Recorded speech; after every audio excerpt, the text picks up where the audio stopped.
Hello, everyone, and welcome back to Misty Mountain Streaming. I'm the D&D-Wannabe, my name is Rob, and welcome back to Hotel Excelsior as we play Call of Cthulhu for the second time on this channel, and my second time as a Keeper of Arcane Lore. It just has it kind of has a different ring to it than Dungeon Master, and I'm kind of, sort of, maybe probably into it a little bit, and possibly too much.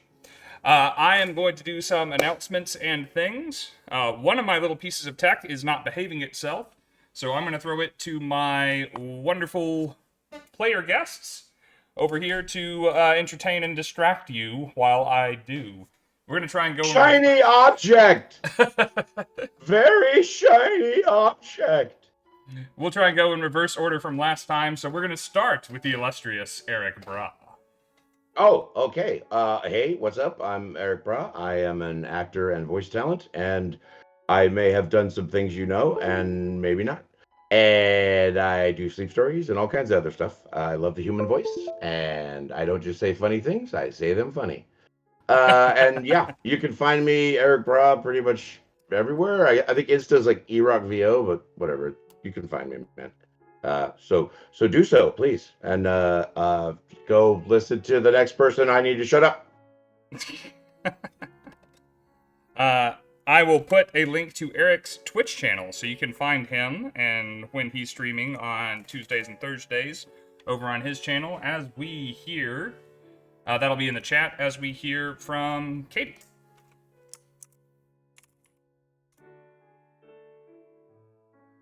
Hello, hello, hello. There it is. Katie, new surroundings in your background today. Yes, I'm finally home. I have internet and power. The universe did not work against me super hard this week like it did last week. But hi, I'm Katie. I am a longtime friend of Rob and Steve here, and even longer tabletop role player. Anywhere from D&D 3.5 to Paranoia to anything in between, and a casual D&D artist on the side. Also, I got this really cool tentacle ring at the Renaissance Fair this weekend. So, very nice. It's also coming up on Katie's birthday here pretty soon. Happy birthday! It's true. We are in the, what is today, the 8th? So it is 17 days until I turn 30. Our man Grimforge in the chat. My Elgato, my stream deck is not working right now, so if I'm slow on these, I apologize. But everybody that used their bonus die last week just got one back. Yay! Thanks, Grim. We're gonna need it. Next up in reverse order is Mike. Oh, well, hi guys. I'm Mike, or occasionally Diggy. I've got a little YouTube channel where I talk about old school role-playing games and Pathfinder and Fantasy Grounds and whatever the subject of the day is. But mostly I am Steve and Rob's uncle and a longtime player of these kind of games and a huge Cthulhu fan. And so very anxious to be doing this again tonight. Wonderful. Glad to have you back as the mustachioed Dr. Abernathy. Also returning is Mr. Johnny Lawrence. Steven. Hey, it's me, Johnny Lawrence, and by that I mean Steven. I am the other half of Rob's podcast, Bardic Twinspiration. I've been on the channel a couple of times before for a couple of one-shots and long shots. I'm currently very much enjoying how Mike's profile makes him look a little bit like he's doing an Alfred Hitchcock silhouette, and I'm excited to be here playing Call of Cthulhu for the second or third time ever. But I like the system because it gives you a lot of character customization, so let's see how long I last. All right, I'm going to put Good positive attitude. I don't plan to kill anyone tonight. I might try and drive you slightly crazy tonight. If I kill you, I'll be surprised as you are. Well, we'll be dead, so it won't really matter, will it? Take a sinister sip of the good stuff. Hello, by the way, to... I put links to Erik's Twitch channel, to Katie's art page, to DM Diggy's YouTube channel, and to the Bardic Twinspiration podcast, all in the chat. If you haven't followed these people on various things, go follow them on various things. They are equally interesting as they are here in other places, and you don't have to put up with me to enjoy them. Hello to Payton, of course, to Catalyst Designs, to Praetor's Rejects. Oh man, Duffy is here. What's going on, Duffy? Meet the family. I got an uncle and a brother and a good friend and another good friend, all right here for you to meet tonight. Icy is here. Cam is here. All the usual suspects turning up. I love it. And they're turning up for a good reason, because tonight we have a giveaway. You guys were so generous with your discretional spending in the past couple of weeks that we're going to give some of that love back to you guys. MistyMountainGaming.com has a website where you can buy a lot of cool things, but we also turn up to conventions where you can buy things that aren't on the website. And we figured it's about time we showed some of those things off to the people on Twitch. So, I have a horn mug. This is made out of genuine water buffalo horn. It has been coated in resin to make it food safe. It is very solid and can contain any of your favorite hot or cold beverages. And this would probably be as good a prize as you would be tempted to buy on its own, but we are going to stuff it silly with a bag of lots of dice. So water buffalo horn mug with dice in it will be given away at the end of this stream. You have to enter to win, and you have to be here in the chat to enter. So type in !ticket and learn how to buy tickets. Type in !giveaway to learn how the giveaway works and to see what we're playing for. Pardon me, Robert, yes? but does that mean that we... Technically, it does. I can't stop you. I can't stop you. Steve won a giveaway 3 times in the past year. The same giveaway. The same night. 3 times in a row. And we did not give him a thing. It was only 2 times in a row, I think. Maybe. Might have been 3. And he already has the hookup, so we gave him nothing. Thanks for the lurk, Duffy. Hello, Mudzai. Hello, TL Holdren. Holdren was in here last week, making sure that we got to do this giveaway this week. Dropping all kinds of love. Grimforge agrees with me, Steve. Right? It was 3. Yes, it is. It's really hard to pick that stuff up, but it's really easy to drop it. I mean, it's dropping it, or I guess it's sprinkling, spraying, confettiing, sandblasting. I like sandblasting better than sprinkling and tinkling and spraying or whatever the other things you said were. Ah, boy. All right. Tickets are already being bought for the giveaway. To give us a little bit of a reminder of how this works and what's going on in this game, the players are all various characters in and around the Hotel Excelsior, a old hotel in 1932 Chicago that is past its heyday. The Prohibition is on the way out. The Great Depression is on the way in. And this is definitely an interesting time to be pretending to be alive. I will remind everyone at the bottom of the placard below me, this is an 18+ stream. We are all adults playing an adult game, and we assume that you are responsible for what you put in front of your eyes and ears, just in case we say something that might make someone uncomfortable. Please be warned going ahead that this is a horror game and will have horrible things in it. You are able to spend your channel points to buy bonuses for the players. That's why these elder signs are up in the corners. If they have them, don't buy them. If they spend them, buy them back so that they can continue to succeed at the things they try to do.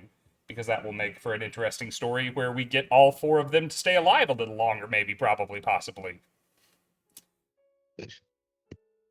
Does anyone else have anything that we need to do to remind them of before we start actually playing? Because I'm trying to beat my last record of 25 minutes before we actually got into the roleplay.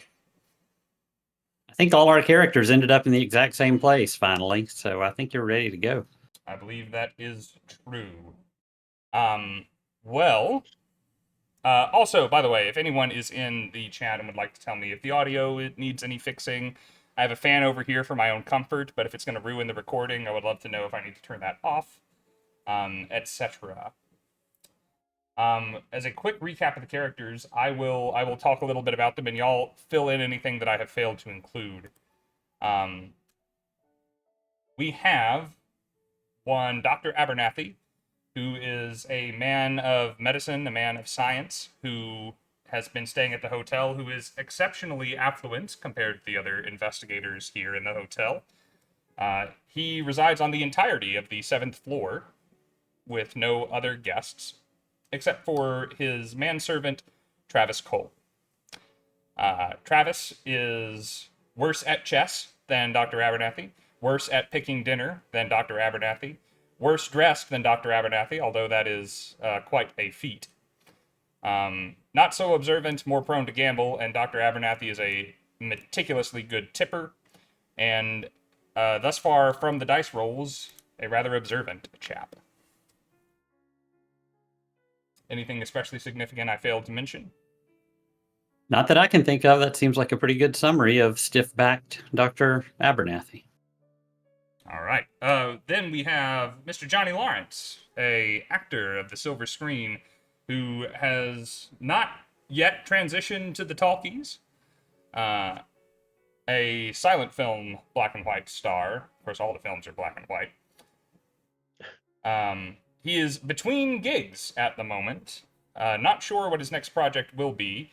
He is here scoping out potential work, as he knows some studio men and a starlet are also here in the Hotel Excelsior at the moment.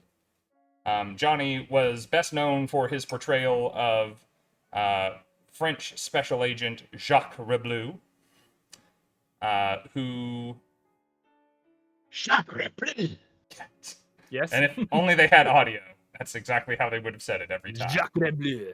Also, it turns out the first color picture was actually a silent movie made in 1908. So I have probably been in a color picture or two. You've seen this face in both two of its shades. Wonderful. Johnny's a little bit hard on his luck, although he is very much pretending not to be hard on his luck for the time being. That is very accurate. Next up is Ellie Walker. No one can know you're in a slump. Ellie Walker works and lives here at the hotel.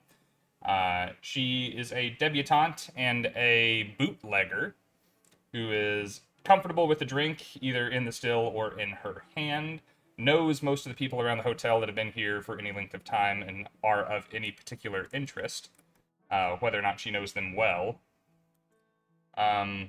She has a fascination with her beau, one Mr. Lorenzo Ricci, who is also staying here at the hotel in a different room and likes to gamble.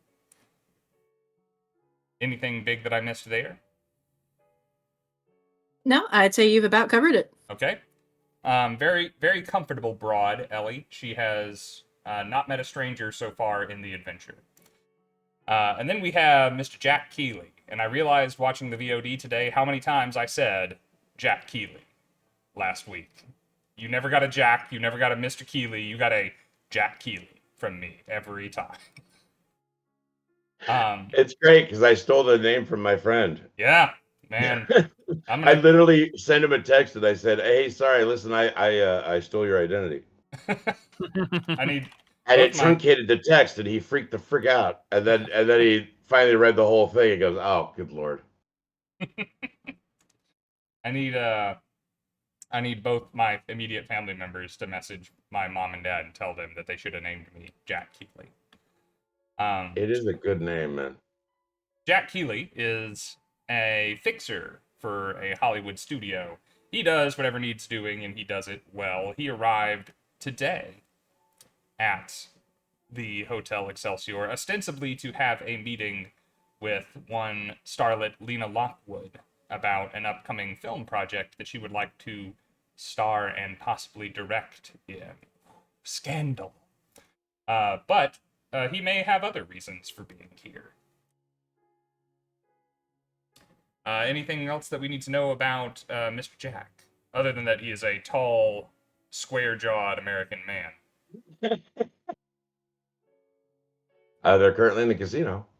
They are currently in the casino. All of the people previously mentioned, including the manservant Travis Cole, are making or have made their way to the Midas Club and Casino, just above the mezzanine level of the hotel.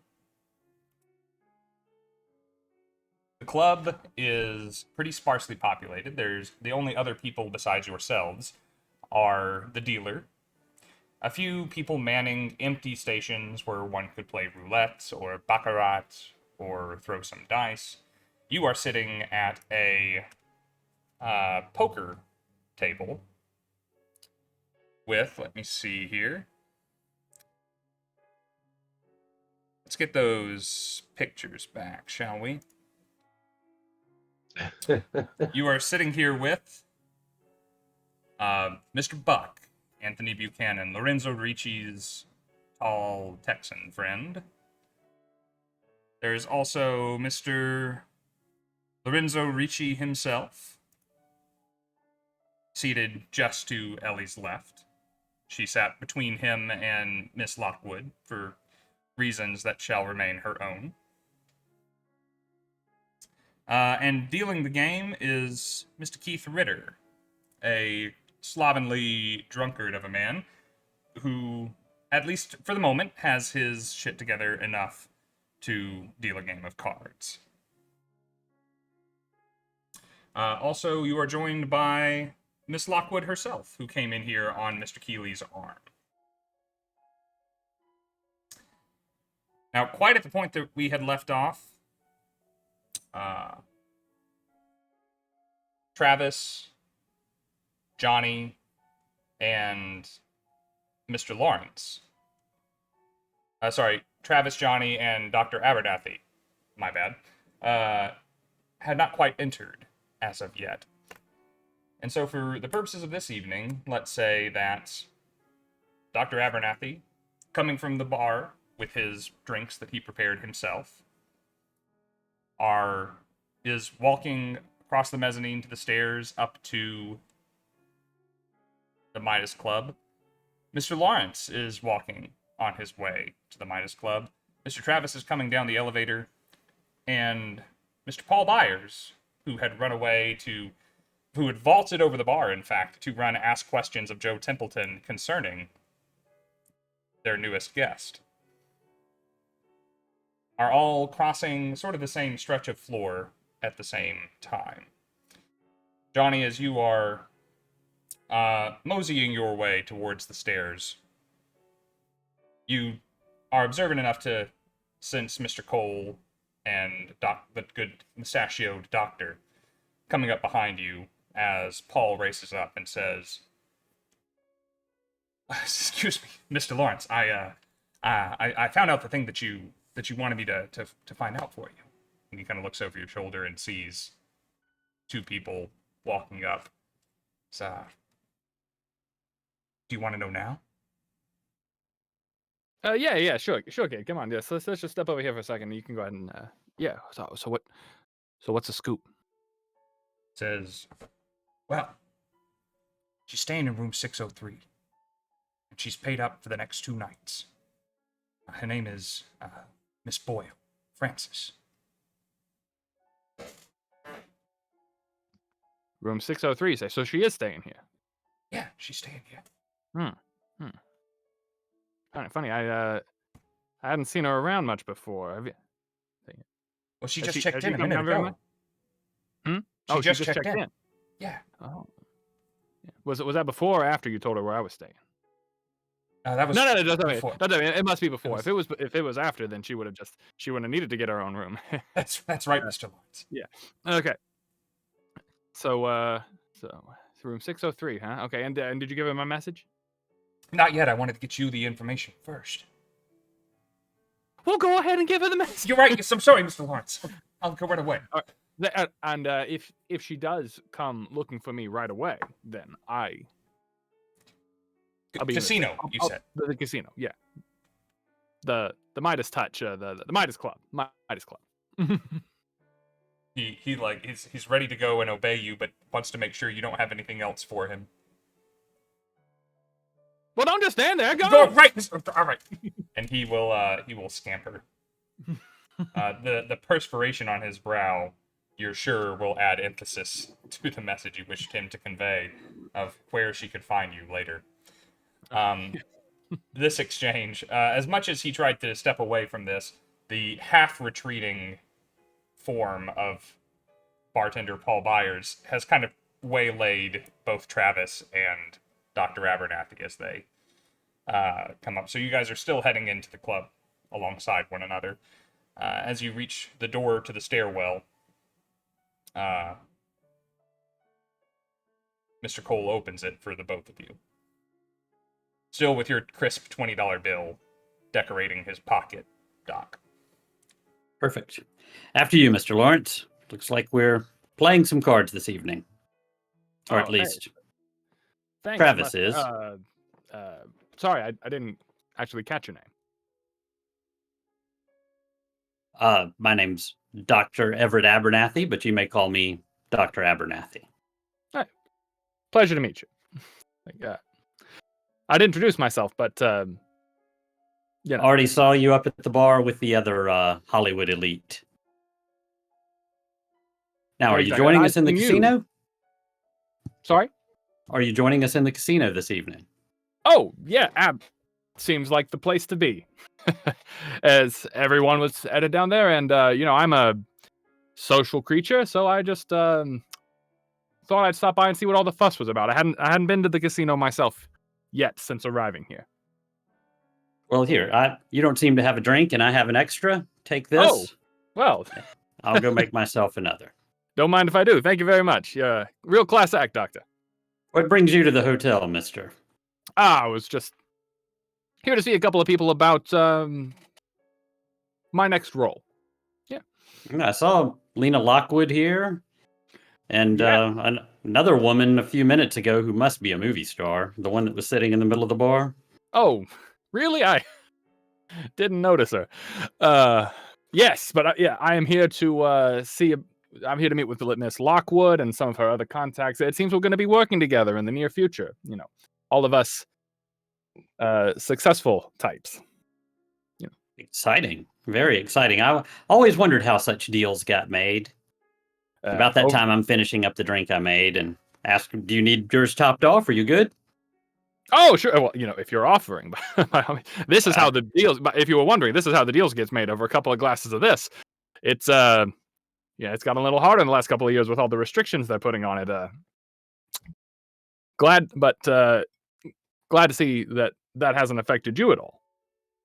Things are going well. The market's been up and down. Well, I'm sure you understand. Oh, of course, yeah.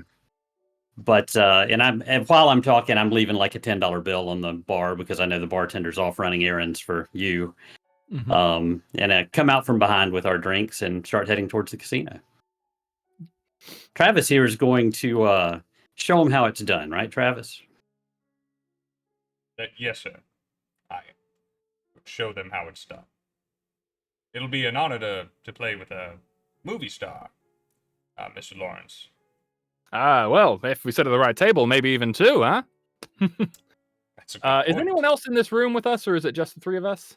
Since you have retreated back to the bar to refresh a drink, Boyle and Martin and Byers are all here.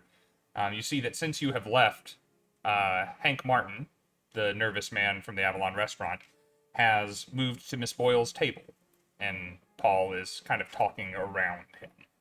Gotcha. I know my sleight of hand is terrible, but there's a $10 bill sitting on the bar right there next to me. I just had to know if it was easy pickings or not. I wondered why you didn't do that last game, to be honest. No one... Because I have a 10 in sleight of hand. That's why I have to roll under a 10 on a D100. Successful actor. The only reason. If you can give me a compelling reason why no one is watching you at the moment, then I will... I'll just let you pick it up, or if it's not quite compelling enough reason, you have a bonus die. I do, yeah. I could just go, oh, look, Miss Lamont's back. Oh, that was just the bellhop. The silhouettes, though. Very similar. That 6'5" fat man. Lena Lockwood, yeah. Anyway. Nah, I'm just gonna, every 3 words that I say, I'm gonna look at that 10. Yeah. I don't know what the advantage of having an extra 10 on my sheet is. So I'll probably just let it go and be he envious. says going to gamble. I was about to say, maybe it'll stake you at the table. You know what I'll do? How about I set my drink down on top of it while I finish this conversation, and then when I go, I'm going to pick up my drink. Mm-hmm. That really does sound like sleight of hand, though, and I'm bad. Just enough time for the condensation to build on the drink and soak into the dollar bill, and for them to come off with one another. Yeah. Tell you what, if you're not trying to roll sleight of hand, why don't you roll your luck? I'm Rob, realizing Rob, that that's either incredible DM work there, or you've literally tried that. Let's say it's incredible DM work. I'll use It a was bonus very die descriptive. and see if it works. Okay. And if it doesn't, I can just say I can use my charm and say, you know, hey, it's an honest mistake. Yeah. Dr. Abernathy is not the least bit concerned about that money. I can't speak for Travis, but I am not staring at it, I'm sure. I can't tell if that's a 6-0 or a 0-0. Hold on.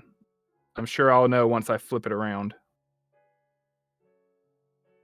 Yeah, that was a 6-0. So that's a 69 no matter how you look at it.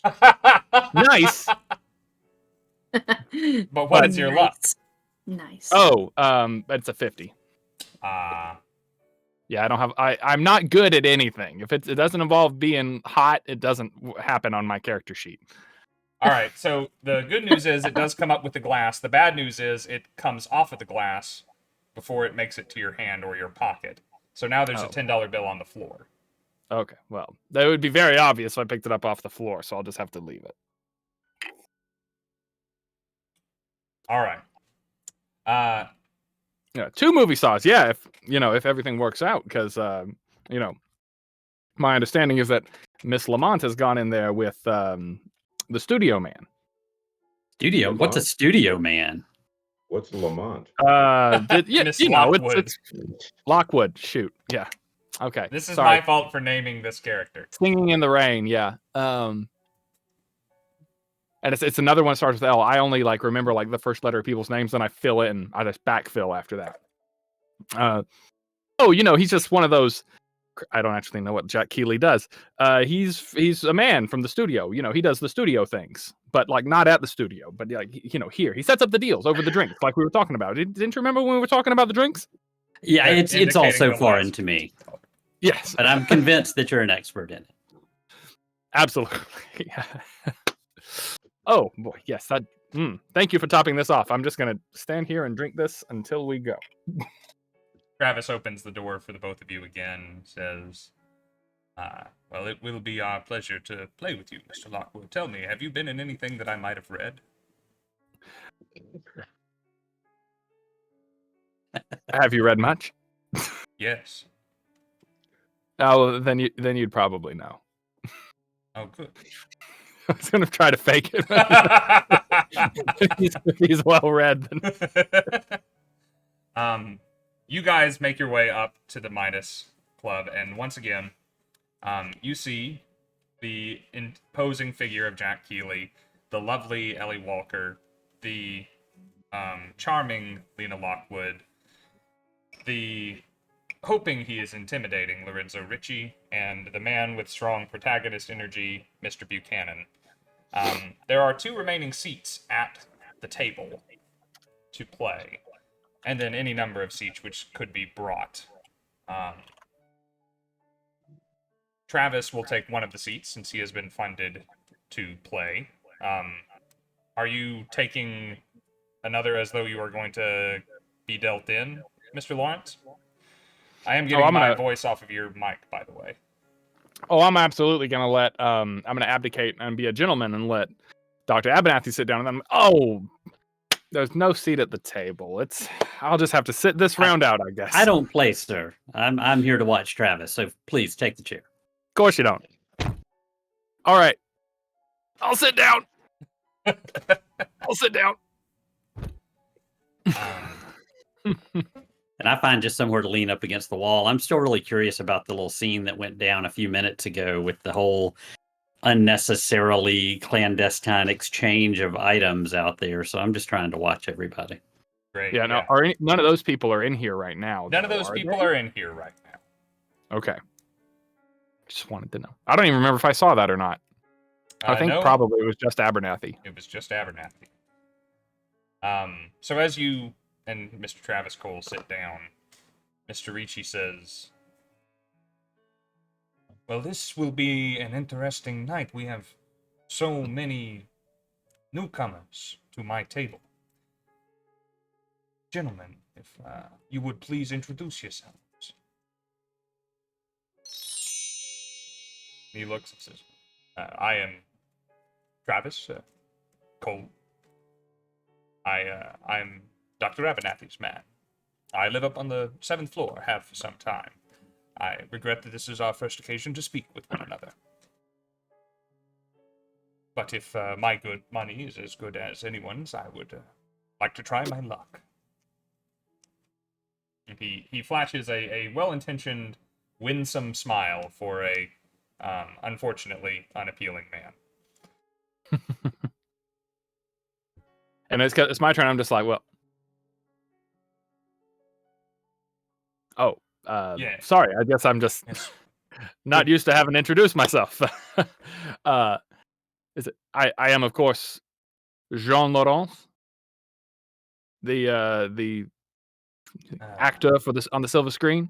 But you know, since we're all just friends around the table here, you can all just call me Johnny or Mr. Lawrence. Yeah, Mr. Lawrence for you.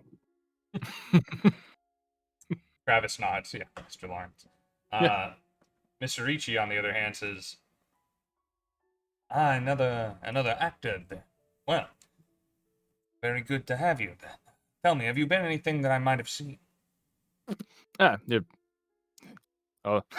that depends. Are you a big reader? No. Oh, then, well, actually, probably yes. I've been in several things. I'm That's great. I've had many roles over the past couple of years. Perhaps you have seen me in Gone with the Sea. No, okay. Singing in the Tornadoes. No, okay. Well, I have been fairly. I have become fairly well known for a particular one of my roles. Perhaps you would know me as Jacques Rebleu. Jacques Leblanc. Now, I have seen those movies. You play him? I don't see it. Yeah. Okay. Hold on. I don't think for you. Hey, Jacques Leblanc, that is you. Wow. Yeah, Mr. I've learned that it sometimes Laurent. helps when I don't talk. That is so amazing. You and Miss Lockwood at my this is quite a night, isn't it, Ellie? This is quite a night. Oh well, it's absolutely just as special for us, Mr. Ricci. Hey, I don't see the appeal. I think they both talk too much. That's why they got kicked out when the films went talkies. Now, my dear, that is She insensitive speaks of and probably future knowledge. Real character, this one. Yeah. Not used to such loud opinions coming from a woman in a public setting. But hey, these are the times. Wow. These are the times. Sorry, friend. Is that an alcoholic drink in your hands? If it is, I don't want to hear shit from you. Oh, well. Aren't you just a real number? Please stop. You keep talking, I'll need more of these. Go ahead and get another. Let's be kind to the man until we have relieved him of all of his money at the very least. Won't take long. Now, if I may Okay, continue yeah. to make introductions, this is my friend, Mr. Buchanan. Oh. He is from the state whose game we will all be enjoying this evening. This is Mr. Jack Kealy. He's a Vegas man. Miss Lockwood, I'm sure, needs no introduction. And myself, once again, I am Lorenzo. And esteemed dealer, Mr. Ritter. Now, what say we play some cards? Seems you forgot your lady friend here. Aye. which I am learning increasingly hard to do. Did I said your name at the very least. On my dear apologies. This is Miss Ellie Walker. It is thanks to her that we all have wonderful beverages to be enjoying this evening. Well, and also that we end up needing them. Thank you very much for your beverages, Miss Walker. At least I let people forget me on purpose, sir. Oh. Well, you're obviously not familiar with my work, but that's all right. That's all right. Ellie, dear, I'm afraid that you may be making our guest uncomfortable. Perhaps you could go procure for us some drinks from your friend, Mr. Byers, and we can all cool off for a moment. I think that sounds like a lovely idea. And she'll get up and go do that. You are welcome to dictate when you return. This is after you have gone. Mr. Ricci says, "My apologies, my dear associates. Ellie's having a bit of a tough time these days. You see, our relationship has taken a turn, and I'm afraid she's not handling it very well. Still, it's hard to be done with such a valuable asset as an accomplished bootlegger like her. Someone you need to keep around." Well. For your sake, I will hold my peace. Yeah. That's it's like I certainly do appreciate a good fine quality whiskey, and it does seem that she has provided us with that, and I certainly don't want to cause any problems for those I'm playing cards with. I would appreciate that, Mr. Lawrence. You see, I'm a fan of your movies and a fan of your work, and if you were to come between me and a money-making proposition like Miss Walker here, I would hate to damage such a marketable face. Right, of course. Now, Mr. Ritter, if you would, we've held up the game long enough. And cards are dealt, and the gambling begins. At least to start, Johnny, it is a buy-in that you are comfortable paying. Of course, it is not lost on you that you will not have as much on the table as everyone else. I'm just here to be social anyway, so the real money that's in my my Tuesday suit. Which is a thing we all coincidence. This happens to be a Tuesday. Suppose I must have mixed up my suits. How unfortunate. You should have a man like Mr. Cole to help you dress yourself. It's Sadly, me looking sharp. Off the market. Mr. Buchanan says, I must say that is quite a look there, Doctor. It's something reminds me a little bit of my old man. He used to dress something like that. Even had the mustache too. But the bow tie, that's a bit of a touch, isn't it? Yeah, I don't really go for all the modern stylings. They tend to come and go. It's these classics from the end of the last century that really stand the test of time.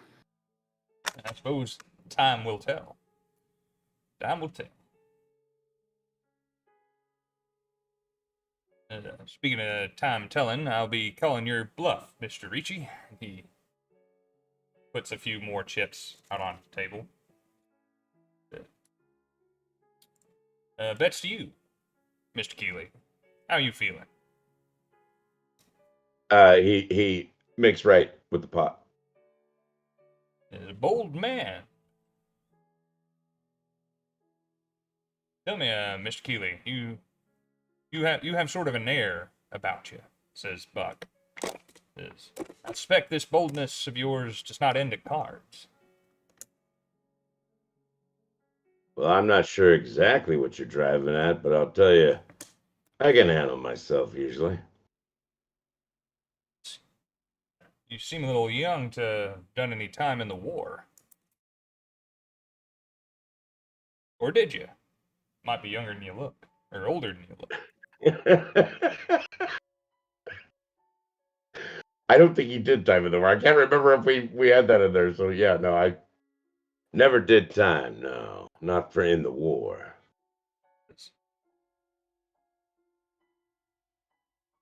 When my number came up, it was time to serve my country. I went willingly. I was waiting outside of the office when they opened the door. Isn't that delightful? Yeah, you'd think so. You should Went be through proud. camp. I'd like to be. I really would. He takes a swig from a drink. Says, not much to be proud of, I'm afraid. See, I went through camp, went through my training. Aced it all.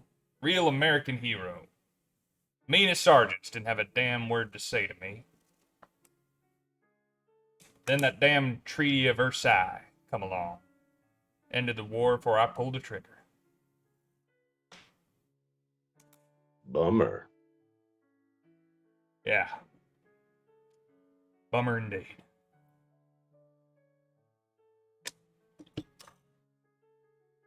Hey, Mr. Lawrence, you got a smoke? Seemed like the kind of man who would. Always. Here we go. Here you go. And I go ahead and get out my lighter and I give him a light. I always thought that I was born a decade too late. Otherwise, I would have loved to have made my name as a war hero instead of as an actor. I always thought that was the honest way to do things. Sorry that you didn't get your chance either. Sounds like you missed it by less than me. Well, I've been staying in shape, keeping up with the training with everything I could get my hands on. Some things I couldn't. New scrap comes around again, you can bet your ass I'll be ready. Maybe before either of us is out of our prime, we'll luck out and the world will be at war again. Yeah.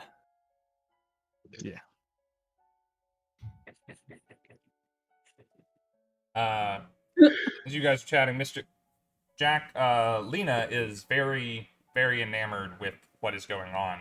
Uncharacteristic of her, she has been relatively quiet, watching the goings on, and she'll lean over. I was starting to get worried. She'll lean over and try and have a look at your cards, and she tries to ask you if this is a good hand or a bad hand, but of course, you have to tell her you can't tell. Is having two of those good? Miss Lockwood, discretion is the best part of this game, so... Oh, I'm very sorry. I didn't know. I fold, by the way. I fold. I love playing poker and not knowing any of the cards. It's amazing. That's how You're Travis great at feels about psychology, chess. remember? That's mostly what poker is. Right? If we just poker's got to be easier in this system than any other. You can just roll luck. Which I don't have a lot of, if we recall, not money or luck. Bad on both counts. Ellie, you've made your way to the bar. You have fixed these drinks, and you are ready to make your way out. While you are getting the drinks or making the drinks at your discretion, Paul's not going to stop you coming back behind there if you wanted to. You see Hank and the woman from the booth leave together. They make it to the elevator where she and Hank part ways. It looks like either you're not quite sure what happened. There was some moment of exchange. Either they whispered something in one another's ear, or maybe one of them went for a kiss or something. Their faces got close. And then Hank goes up the elevator, and the woman starts making her way towards the club.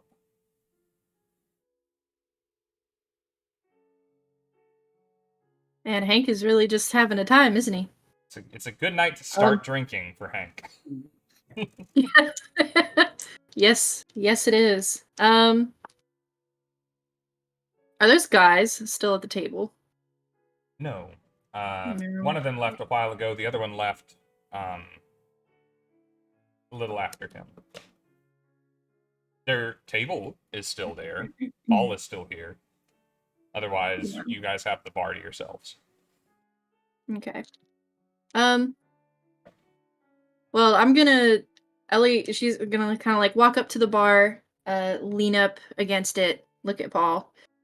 I need a refill around the drinks for the gents in there.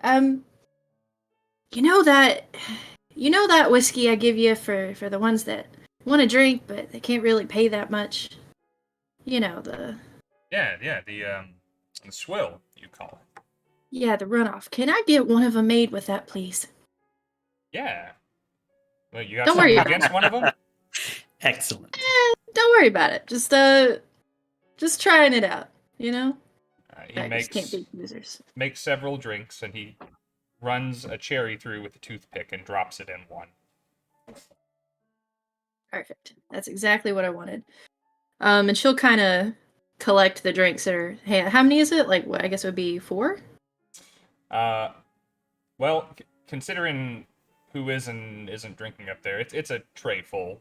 You know, he remembers Miss Lockwood went up there, so there's another lemon vodka martini. He remembers, you know, Miss Kealy went up there with his neat bourbon, and he saw Dr. Abernathy going up there with his usual order. So it takes him a second to put the usuals together. Okay, cool. Well, whenever they're put together, she'll take them out on a tray. Then, and is the woman by the time the drinks are made? Is that woman still kind of in the vicinity? That is happening while you're waiting for the drinks to be made. So you're walking out with all of them, and you're kind of following her up from several steps behind. Okay. I'll take a couple of quicker steps and catch up to her. And it's not hard. She does not walk in the traditional sense of walking at any particular pace. She sachets everywhere she goes. You know, we're at a different time. I might really appreciate that. But respectfully, I'll kind of catch up to her, come up beside her, and say, that one in there, he's kind of like a timid mouse, you know. I wanted to get him out of his nest, but I wasn't really sure about it. She turns, so hearing you and acknowledging your presence for the first time. I beg your pardon? Oh, sorry, I didn't mean to be rude. Eleanor Walker. Everyone around here calls me Ellie, though. Charmed, Ellie. And she holds out a hand, says, I'm Francis. I'll shake her hand with the one that is not busy with the tray. Well, Francis, I have to say you're a lot more refreshing than most of the people I find in here. You walking in looking for someone, or just having a good night? She kind of places both hands over her clutch and looks towards the stairs and said, well, I understand that someone has asked for me. Thought I might express my gratitude in their interest. I see. Was it the, what is his name again? I forgot it. Is it the guy who thinks he's a famous actor? I suppose it is the gentleman that your bartender friend thinks is a famous actor. Ah, well, Paul. Great guy, good at making drinks. Can't trust his judgment. Anyways, I'm heading over there too if you want to walk with me. Of course. Alright, she'll kind of, like, walk next to her. She's just chatting while they're crossing the room, like, pointing out people, being like, and then I saw that guy over there got so drunk, he hit his head on the edge of a table, and his pants fell down, and he had to crawl to the elevator in his underwear, and just stuff like that. She handles the bawdiness of your stories with a practiced grace, without any semblance of reactions that your stories would normally elicit from a listener.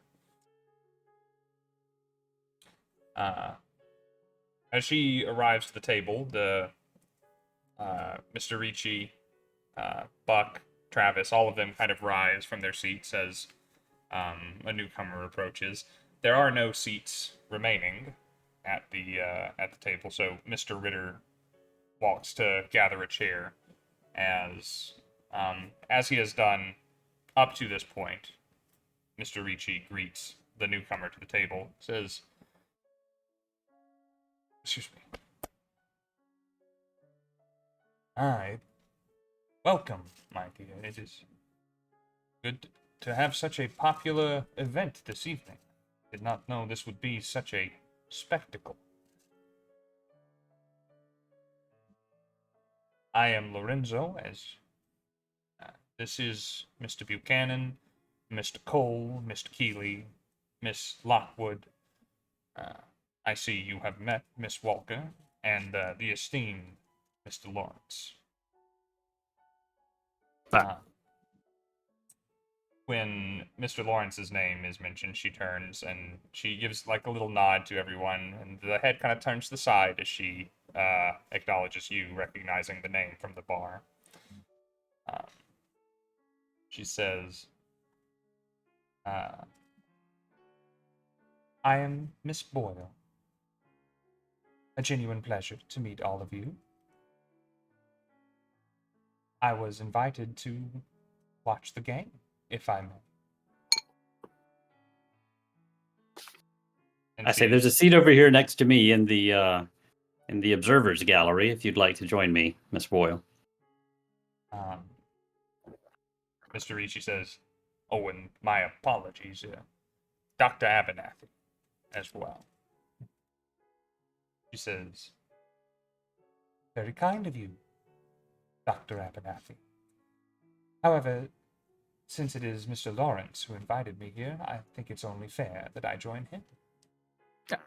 Excellent. Yes, let me make some room here. Or you could even have my seat at the table if you like. I'm happy to stand and look over your shoulder. Have you ever played cards before, Miss Boyle? I've been known to. Well, if a lady is welcome at the table, then I'd be happy to abdicate my seat and give her the chance. Look, I start thinking that she's going to play poker, which means her purse is going to open. So I start trying to position myself where I can see what's inside her purse if it opens. Wonderful. She does sit, and the pocketbook that she has kept remains in her lap. It does not go on the table. She takes Johnny's offered seat. I'm happy to be away from that table before I lose any more. Your buy-in from the first hand is all that you lost, since you folded immediately. A negotiable sum, even for an actor down on his luck. Make a spot hidden roll, and I'll give you a bonus die, Dr. Abernathy. Okay.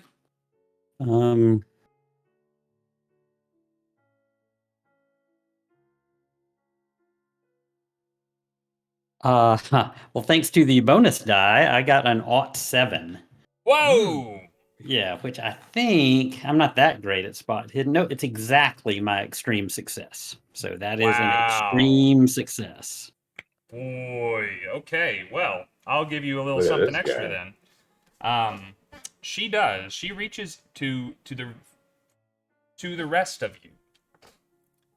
She reaches into her pocketbook and she pulls out a stack of money and puts it on the table to buy some chips. It is not unexpectedly large for the way that she is dressed or how she carries herself. But it is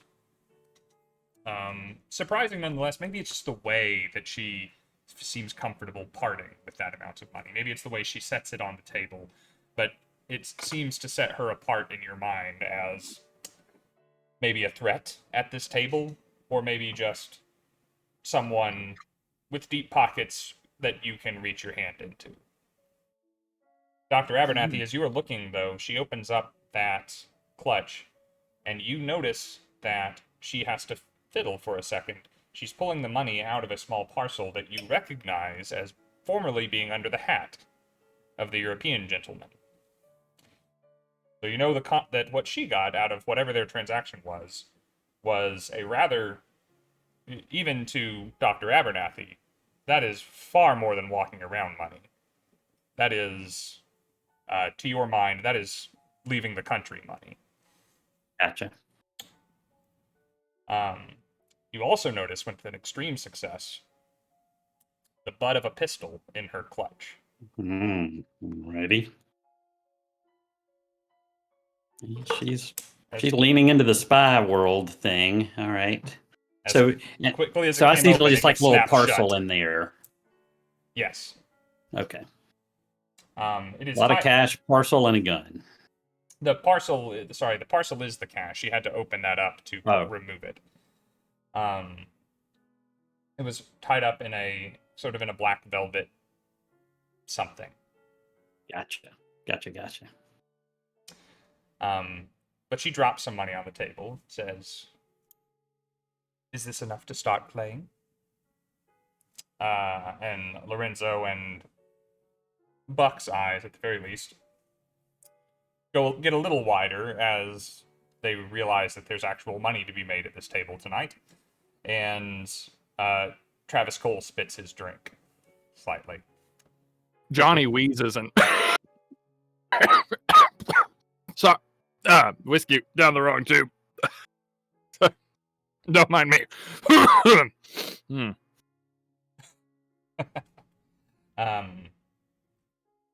Mr. Ritter starts dealing another hand around.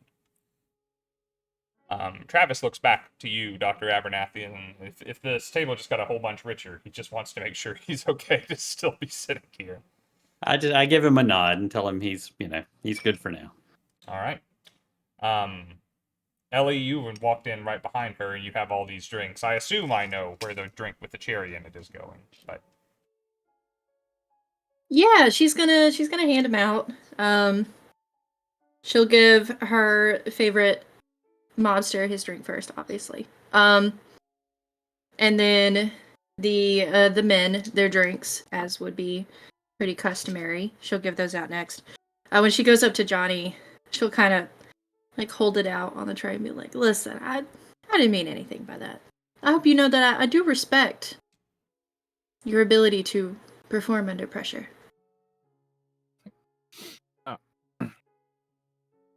Thanks, doll. Really appreciate that. Sorry if things got off on the wrong foot, but all's well that ends well, right?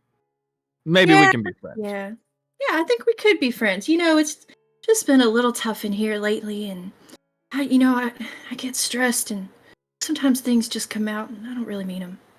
Yeah. Hey, you're far from the first dame that I've talked to. Okay, it's all right. I understand. Hey, whiskey under the bridge. Am I right? Whiskey under the bridge. As a matter of fact, I got you another whiskey to put under the bridge as soon as you can. That's great. I appreciate. I'll just go ahead. I'll just knock this one back so I can move on to yours as soon as possible. Nice to meet you, Ellie. Nice to meet you, Johnny. And once all the men have their drinks, she will hand out the lemon drop to the actress as well. all right. She will take that and gratefully raise it to you before she takes an experimental sip and goes back to doing her darndest not to spoil Jack Kealy's game. Dr. Abernathy, if you would roll on behalf of Mr. Cole. Sure. We're just going to see how this game goes, just in general, over the course of the next couple of hours as you guys are sitting here. And it's going to come down to psychology rolls. You all need to beat Mr. Ricci and Mr. Buck and Miss Boyle, and one another, ideally. You are welcome to use your bonus dice for this if you wish. There will be.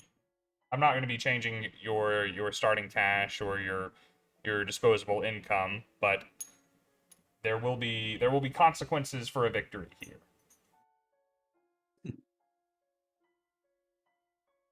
Travis got a 10. Ooh, go 10, Travis. my goodness. Not a good chess 10. player, but darn good at cards. That will beat Mr. Ricci's 30. Oh. 15. 15, very nice.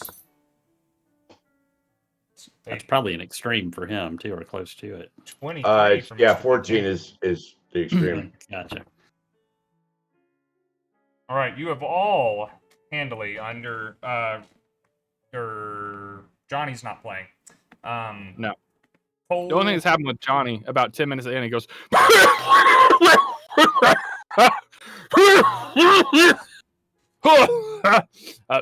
great stuff. Really top shelf. Thank you so much. Miss Boyle just kind of turns her head and looks at you out the corner of her eye while Miss Walker says, "Johnny, darling, are you all right?" It tastes like what the still sweats off while it's making the other stuff. Oh. I mean, you'll excuse me. I've got to go. What do you ladies call it? Powder my nose or something. I didn't know he was a distiller. That is excellent. So, what was the success? Were you a hard success or an extreme success, Dr. Abernathy? That was I know for Travis, and I don't know Travis. Let's see. He would be psychology.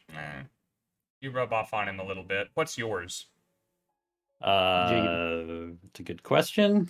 Mine's kind of high. 40. 40? Okay. Yep. He certainly wouldn't be higher than yours. So he probably just got a success. I mean, probably got a what do you call it? A hard success. All right. So the two of you could be joint winners here, or for 1 point of luck, it sounds like Jack Kealy could make it an I only extreme have to roll success and the beat single everyone. number? Oh no, sorry. Or I have to roll them both? So you rolled almost low enough to be an extreme success. What is your extreme success for that? You have the 3 numbers next to your 14. psychology, and you rolled a 15? 14. And I rolled a 15. So if you spent 1 point of your luck to reduce that 15 to a 14, you would have had an extreme success and cleaned up the table. I see. And that's obviously too late to do that. No, you can do that now. Oh, You well, then I would like to do that. Okay. Whatever your luck number is, it just went down by 1. And you have put them in an awkward position. You notice Lorenzo doesn't seem to be, like, out of money. He's not screaming, "My baby's milk money!" or anything when he loses. He does seem to be upset about losing, and it seems to irritate him, and that makes you happy, I imagine. Indeed. With that, though, the last players in the game are yourself, Travis Cole, and Miss Boyle. And with you see through an incredible bluff on Miss Boyle's part and wind up taking the pot with a better hand than Mr. Cole had. And Mr. Ritter scrapes a pile of money over to you. As Mr. We're having a hell of a night. Mr. Buck stands up and stretches his enormous wingspan and says, "Well, I know when I've been licked. I think that's about time for the old Buck to mosey along, gentlemen, ladies." And he will abandon the table, bidding you all a good night. Mr. Ricci says, "It's quite the move, Mr. Kealy. You are a player indeed." Yes. Well, sometimes you get lucky. Indeed. Sometimes you do. He kind of bites the inside of his lip as he stares at you for a minute. Miss Lockwood is overjoyed, and she is clapping on your shoulder and saying, "Does that mean you won? Did you win? I think you won. That's right. You have all yeah. of the chip thingies." Indeed. Get this lady another drink. National treasure. Miss Boyle will turn to you and say, Johnny says, "Thank you very much for allowing me to play. That was a lot of fun." Good. Glad you enjoyed it. So, are there any other kinds of fun that you enjoy? Several. Excellent. So, you know, I thought this might be a good chance for us to get to know each other. What is it that you're doing in town? Do you live around here? I don't guess you would live around here if you were staying in a hotel like this. Not that I know that you're staying in a hotel like this. Are you perhaps local? I'm not local. I am staying in the hotel. Oh, excellent. As am I. Perhaps we'll be seeing some more of each other then. He said, hoping that very much that he would get to see some more of her.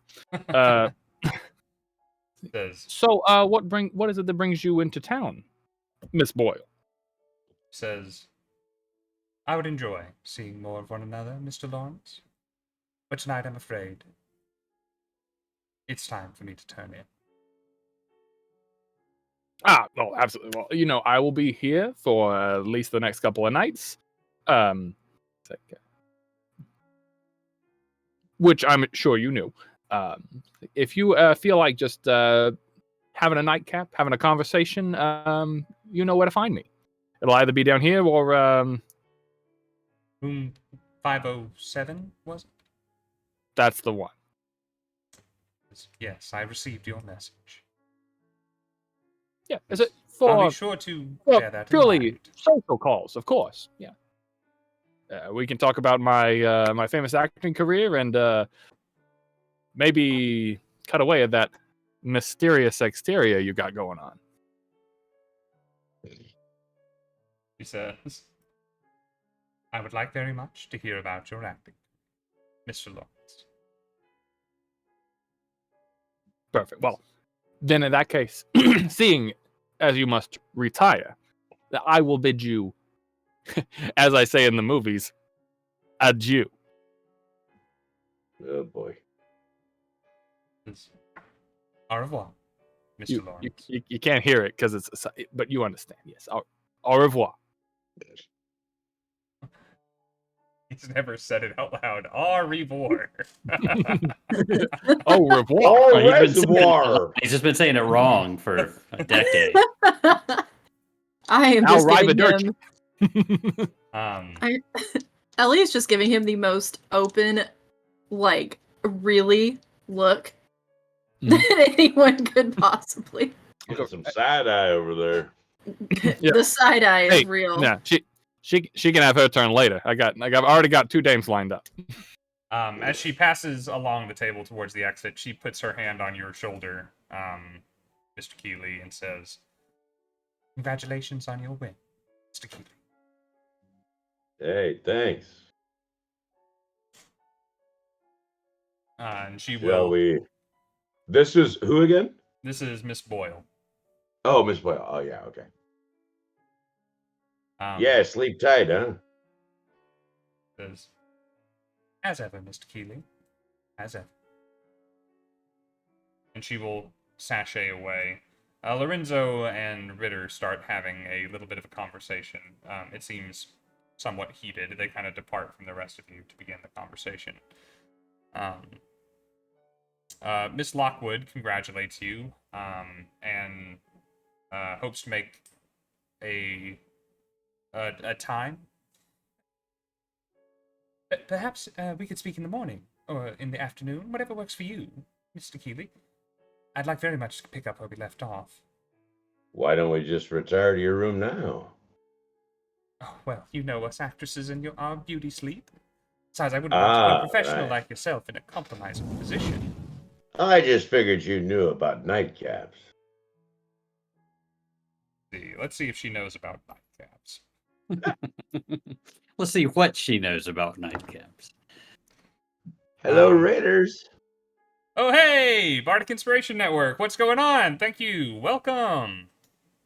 How's it going? I thought it said Bardic Twinspiration for a second, and I was like, we have our That's our podcast has a podcast. Twitch channel. Yeah, yeah. I thought it did too. I was so confused. We've raided ourselves. Tell you what, why don't you roll Welcome. your charm or your I suppose charm is really what we're doing here. Why don't you roll your charm, Mr. Kealy?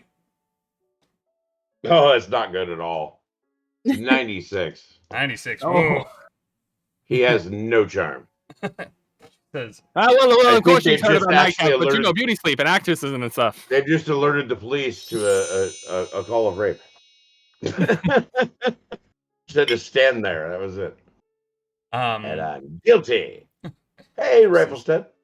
yeah, we got Dabs and Rifle Stud who have resubbed each for their 16th and 17th months. Thank you guys. Nice. Y'all been here. Y'all been Excellent. here a while. Community moderator Dabs and fellow streamer Rifle Stud. Gee, guys. Appreciate y'all sticking Guys, around so listen. long. You gotta want to gift those sobs. Hey, anybody who is new here or from the raid, be sure to type in !giveaway. Find out how we can send you some stuff tonight. Giving away some dice, giving away a horn mug, giving away cool things. Giveaway. I thought it was tickets or something. Huh? Yep. So I can't remember. I was going to show them, but I can't remember how to type.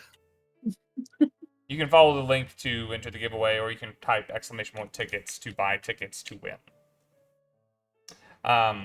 She says, "Why, yes, Mr. Kealy, I do know a thing or two about nightcaps, and seeing as we're going to be working together, I would like to have certain professional respect between you and I." I'd rather leave before the house takes their money back. Well, I will get out of your way, and you spend your evening as well as you'd like, and perhaps we can meet together for lunch. Indeed. A pleasure, Miss Lockwood. An absolute pleasure, Mr. Kealy. And she will bid everyone good night and retire. Dr. Abernathy, since you are watching this and just being an observer for the night,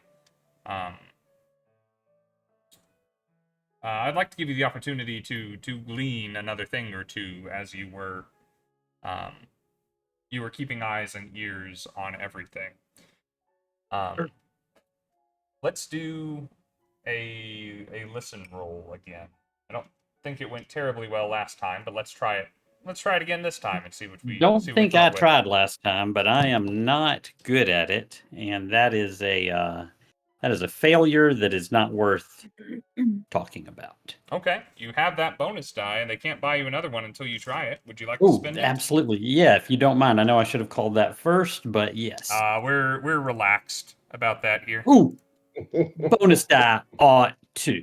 I mean, come on, Two. it's all family. Oh, Right? So that's Yeah. another extreme suggestion. Another critical success or whatever you call it. Dang. Okay. Extreme. There you go. Thank you, bonus die. Yes. Chat coming in Thank you, chat. clutch. We love you, chat. And there, All see, right, and there you it re-up. goes. Instantly refunded your bonus die. Icy Perfect. could if My plan is coming together. channel points had any physical manifestation in the real world, I think Icy could build a house with them. She Thank you very watches much. so much of what we do. Thank you, Icy. Yeah, that turned a 65 into a 0-2. Earlier, I rolled 269s. So That's the bonus supposed to die be the didn't help best me, possible Hey. but result, it did right? make it. Yeah, it did That's make it dinner for 69 points four. over. All right. So as you were watching and listening and whatnot as you were playing, you were picking up on the fact that, and especially now, kind of as people are saying goodnight, Lorenzo is off having a conversation with the dealer.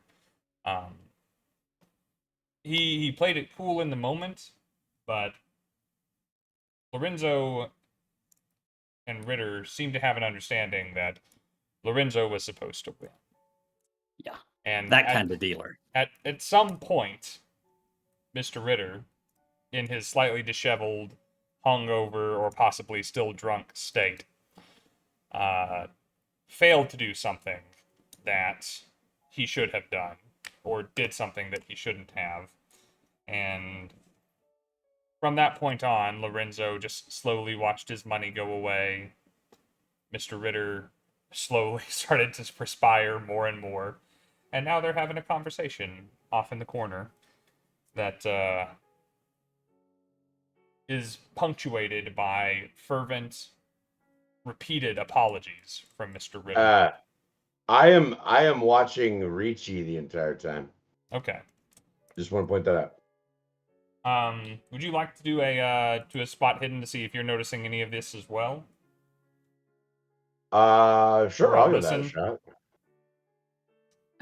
Since I haven't been playing the whole time, if I can try a listen as well. Okay, go ahead. I've probably made as many rolls as anybody, so Oh, I won't ask to do more. Remember, if you succeed on a roll, mark it, because we will be doing things here in a little bit with all the skills that you have marked. If you not succeed so on the much same for thing, me. you don't no more marks. Just one mark is all you need. Mm-hmm.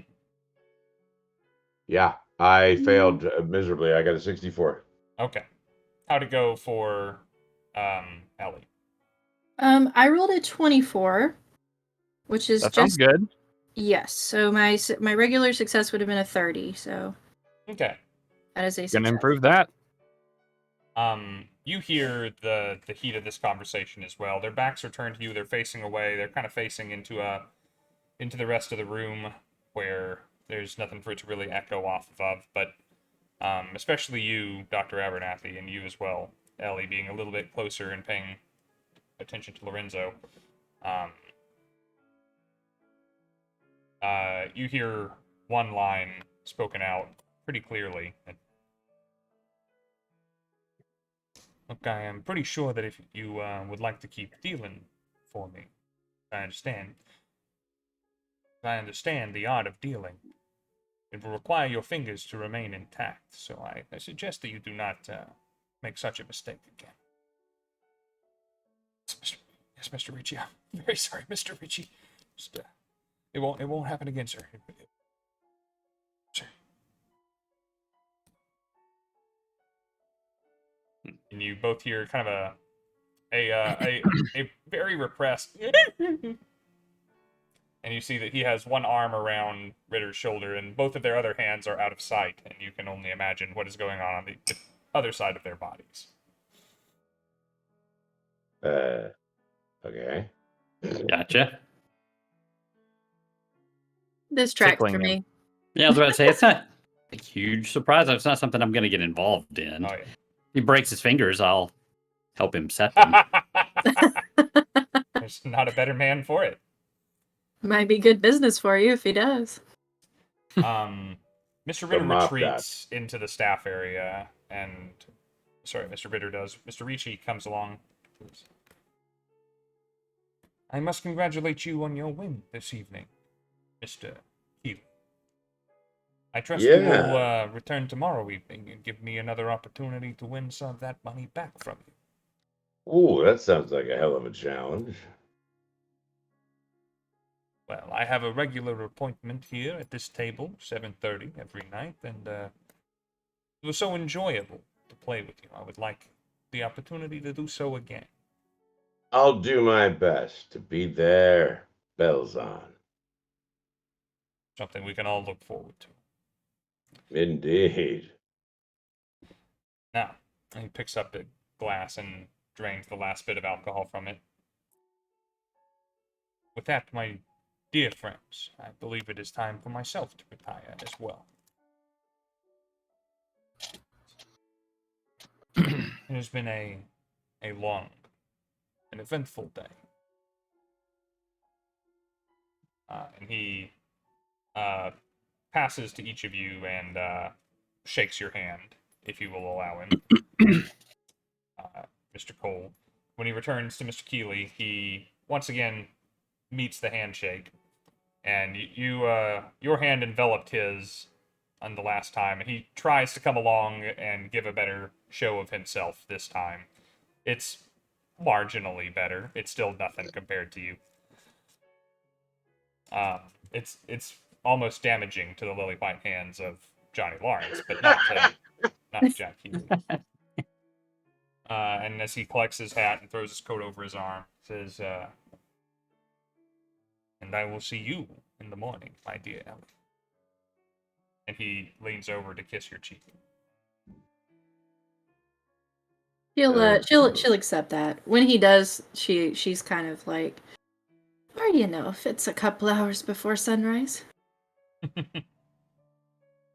He comes back from the cheek and pats you a little bit on the face. Says, "What a doll." And retreats for his room.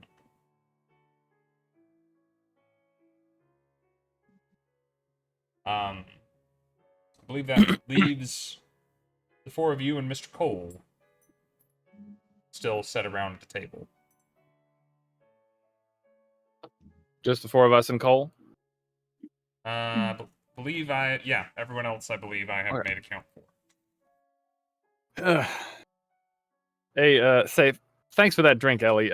You might want to have a talk with that bartender guy. Tell him those cherries have spoiled something. Oh yeah, the whiskey's always fresh, but sometimes the supplies we get in here not that great. So Yeah, that must have been it. Some spoiled fruit. we got to work with what we get in here. They don't expect us to be making cocktails, so they don't understand how important it is. Yeah, right. I'm sure a man like you could handle it, though. I'm sure you're fine. Oh yeah, it's fine. It's fine. It's fine. I'm blind. And congratulations, Mr. Kealy. It seems like you cleaned up pretty handily. Mr. Cole, you didn't do too bad. It was fun to Thanks, do something Johnny. a little different for a change. I don't think we've actually met, Mr. Kealy. I'm Dr. Abernathy, and I sort of awkwardly extend my hand because that's what everybody's been doing. Hello, doctor. As you shake my hand, I lean in and I say, "If I overheard correctly, that dealer nearly lost his job. You were not supposed to win that hand. I believe there's something shady going on here, but somehow you thwarted it." Would seem as though the fix is in. Well, quite good to have navigated your way around a stacked deck. I'm impressed. Sometimes you get lucky. And then I disengage from what I thought was a very smooth way of whispering to you, which most certainly wasn't.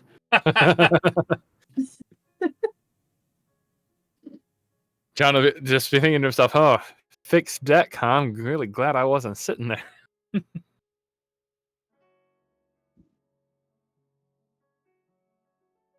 If I think that the dealer was actually harmed, I really will go find him and see if he, make sure he sticks his hand in some ice or something. But if it was just uncomfortable, I'll leave him alone. Why not? Let's roll medicine. Yeah, well, I go back to the back where he kind of disappeared to, and I say, "Mr. Ritter, is it? I'm a doctor. Saw you wince in pain. Are you all right?" Oh, yeah, I'm fine. Whatever gave you that? And he's like, kind of got his hand in a claw underneath. I hold my hand out and say, "Give me your hand." He does. Go ahead and roll your medicine for me, just at least to give you the chance. Should I medicine him or first aid him? I don't really know which I should do. So. Let's do the medicine. I'm better at it. So. To determine the nature of it more than to apply the first aid of it. Uh, I got a hard success. Okay. Yeah, it has been strained. I'm really good at medicine. It has been put into a very uncomfortable position, and almost certainly something has torn that shouldn't have. the hand is not unusable, but he is going to be in some pain for a while unless it is treated well. Yeah, I tell him what to do. I tell him to ice it and come find me tomorrow and let me look at it again. You keep it elevated, keep it on ice. Not heat's going to make it feel good, but don't use that. Use ice as long as you can stand it. I give him this whole speech. And I'm like, if your hand's getting hurt that bad, you might not be dealing right. That was impressed upon me. Yeah. So, all right, son, are you all right? Oh, I'll be okay. I hope, think. Yeah. Just. Yeah, it's, and just keep everyone happy, and I'll be all right. Well, that's one approach to your job. My job. I mean, am I picking up on anything here, or because I'm, He is certainly stressed beyond the level of stress of someone who has hurt their hand. Gotcha. Well, maybe you need some vacation. Oh, yeah, that would be nice. I don't think I can get away though. Not really. You don't mean literally. You're not a prisoner here. No. No, that's not right. That wouldn't make sense. That would be ridiculous. It's you can roll your psychology if you would. I made it by a couple, so a 37 against a 40. He certainly seems to think of himself as a prisoner here. He seems to identify with that as you say that. For whatever reason, you do not feel that this man feels like he is free to leave. I'd say it's none of my business, but do you need help?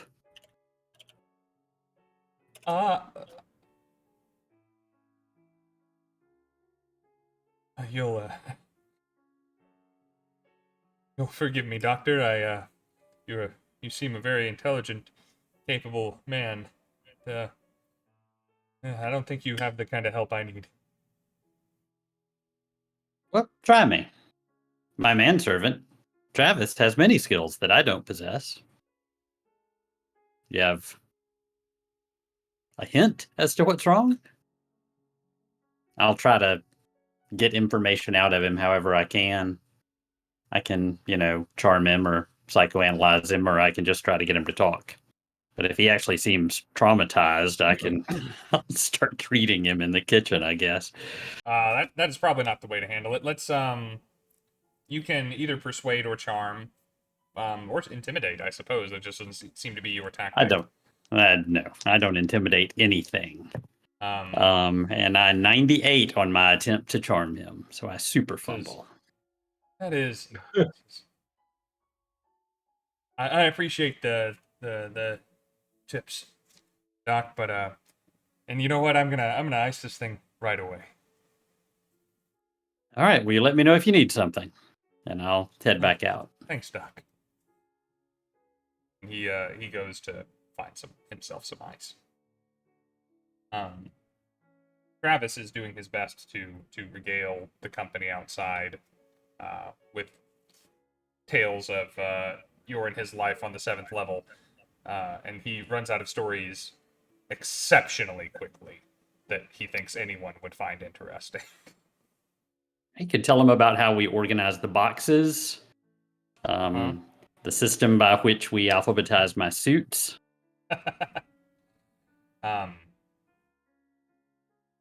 Travis. So speaking of which, Ellie, Mr. Ritchie happened to mention that you seem to be quite the person of import around here. I understand that it is you we have to thank for not just only delivering the drinks, but also for supplying them. They're quite a risky occupation that you have made for yourself. Though I must say, most recent drink excluded, it seems that you have come upon quite a fine product. dare say if this keeps up at the rates that you're able to charge for these things, I dare say you'll be as rich as Mr. Ricci himself before long. Oh, well, I'll be honest with you, Mr. Lawrence. Can I call you Johnny? Johnny. Yes, The answer to that question is going to depend on who's asking it. Right now the answer is yes, I am making a very good living doing it. That being said, I'm not here supplying just to make a pretty penny. I'm giving the people what they need. Met this awful fellow earlier named Hank. Having just the worst time of his life. You know what made it probably a little bit better was a drink of whiskey or two. And I fully believe in that. Now, as far as the business goes, that's between me and my business. But, appreciate your concern. Yeah, well, not so much concern, more of an admiration. I've always been really supportive of you. Entrepreneurial type things. Yeah, it's just this, couple of decades. That'll be the norm probably. Next thing you know, you'll be wearing pants. Am I right? Oh, well, not any day soon, but perhaps. No, of course not. Of course not. Not you, certainly. Yeah, no, not least of all. I would not. But it's good to know that you see this as a some sort of calling, a ministry too. That you're not just in it for the money. Now the money would be enough for me. That would, no judgment there. But anyway, yeah. Are you very to yourself? You're a real saint. She's got a drink too. She'll lift it. She'll cheers it. But she will ask, are you stingy with your money, Mr. Lawrence? Me? Oh, no. I used to be before I made it big. But now, you just get so much of the stuff. It doesn't really matter what happens to the stray dollar here or there. Stray 10 here or there. Of course. Yeah, that must be why you were so conservative in your bets earlier at the table. Oh, well, I'm not one to brag. I don't think you can put an S on that. I think it was one bet. I didn't come here to show off or nothing, And besides, that I was being a gentleman and giving a lady a nice chance to play. A nice lady a chance to play. Of course. So ladies do take precedent at these tables, of course. Right, like I said, entrepreneurial broads, Yeah. Like yourself, Miss Lockwood, and Miss Boyle seems to be doing quite well for herself there. That she does. I've got to say, Johnny, your keen eye for business is unrivaled. Well, it's not just all looks, Can't be a one-trick pony. Yeah, you'll never get far with that kind of business model. No. Of course, unless they was to make your thing illegal, and then I guess you could. Wouldn't that be a shame? Yeah. Oh, the supply and demand. Speaking of which, Mr. Kealy, I know that you're in here to treat with Miss Lamont, and she mentioned that she's looking to, maybe to branch out on her own, kind of take things in a new direction, be one of these entrepreneurial types. Who is Miss Lamont? Miss Lockwood. Lockwood. She played this woman named Lamont. You just can't separate her from the role. Yeah, you never forget your first Lockwood flick. So feel like there's a story there. Not everyone would take that sort of a chance, but your studio sent you, Mr. Kealy, to look into that sort of thing. What are your thoughts on such a venture? You think it's a big risk, huh? I don't know if it's a big risk per se. Did I say that? Thought you were a fan of Miss Lockwood. It's not something that necessarily everyone would sign up for. I was just commending you on your business savvy, and I was wondering, if your superiors, the people that sent you out here, feel the same way. I Are you think here what you to really want to evaluate ask the is, risk associated with such a thing, or are you the decision-making guy? You're the one they trust? huh? Nice. I like it, Johnny. Yeah. I like it. Nice. Trying to reach out and figure out what you can get out of me. Well, I can tell you this. I don't make the decisions. And Johnny, take it from me. I don't know if talkies is your thing. Why makes you say that? Well, I guess it'll take some self-reflection.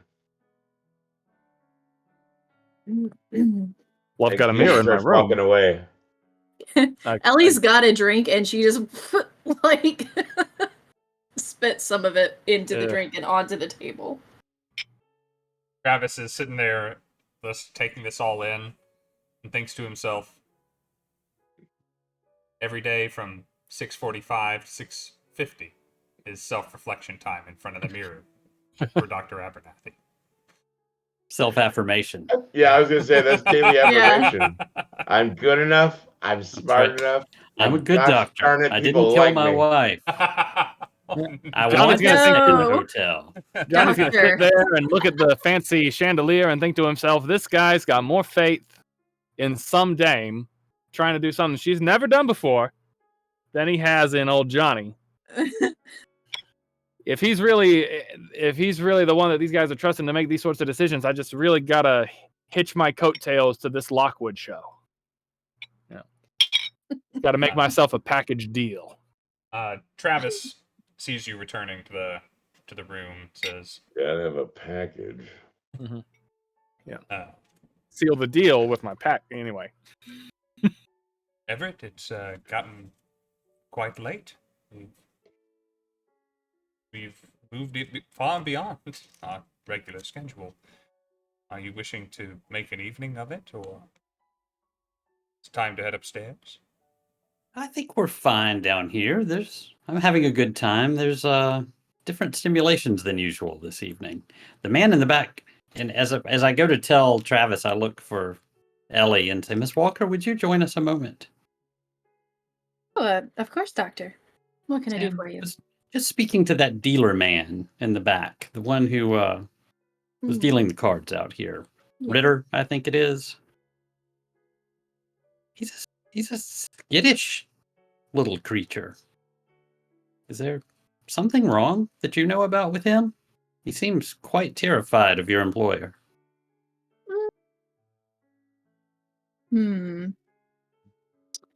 Well,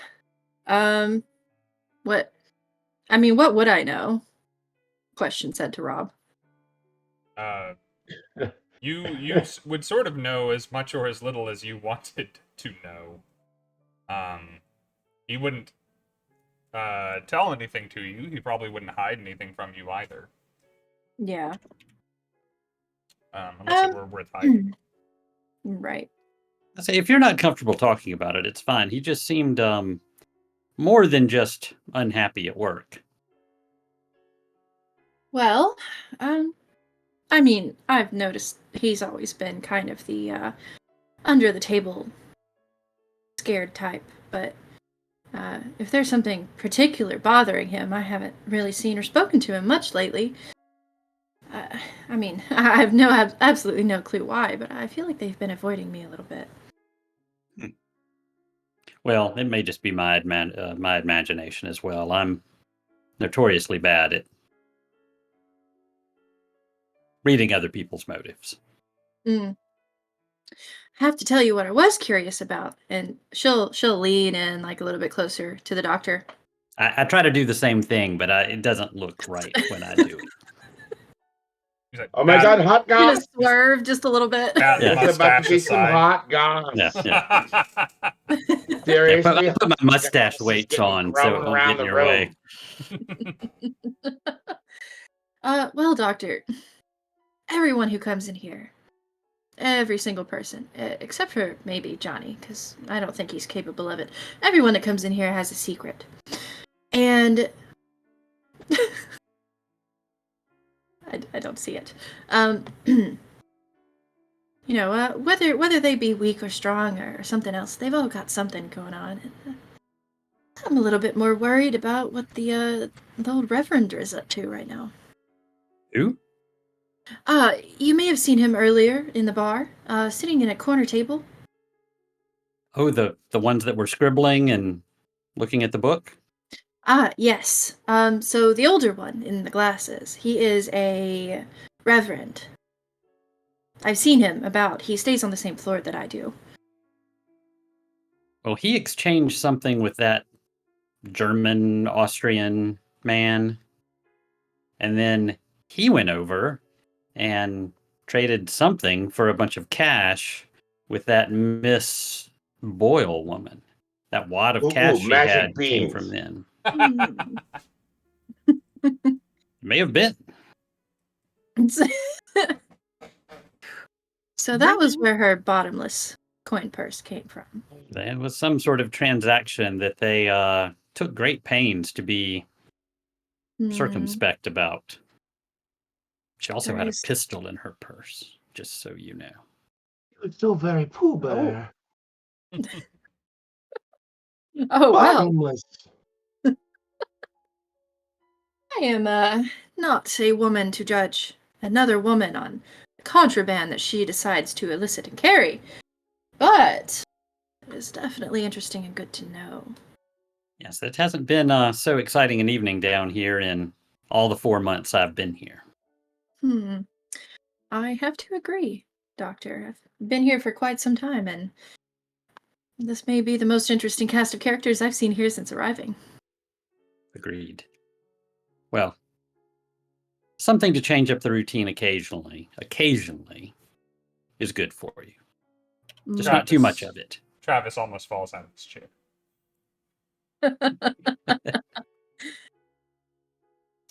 All Well, right. I can tell you that I like this one, and she points to Mr. Kealy. He seems like he's not afraid to tell the truth. Nope. Or to somehow circumvent a hand he was supposed to lose. That was rather impressive. We should definitely keep an eye on him. Agreed. I'm enjoying this observation evening. Well, there's plenty more to be had anytime you're around the bar, which I know that you're going to be there tomorrow at the same time, and I'll have your cocktail ready for you. Thank you so much.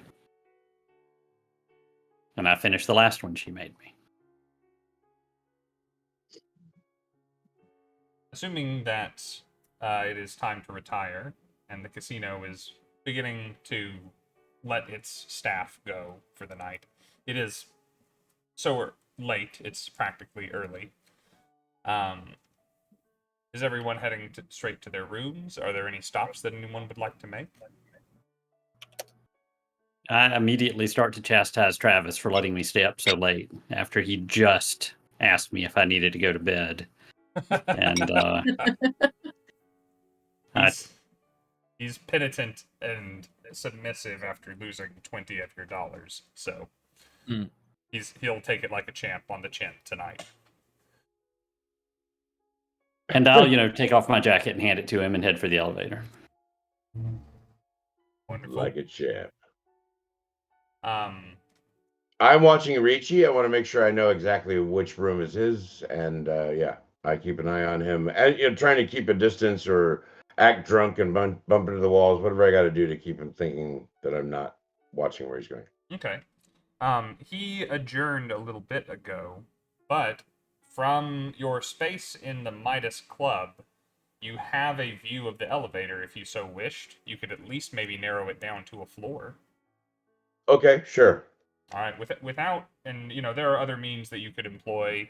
Obviously, people you could ask or bribe or chat with to narrow it down further. But you see the elevator that he is on stop at the 4th floor. All right. I make my way to the 4th. Okay.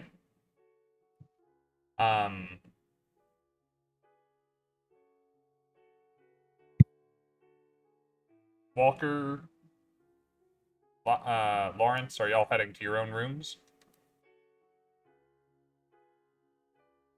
Yeah, yeah. Yeah. I'll take off. I'll toast my now empty glass to anyone who's still around, and I'll just go ahead and take off once the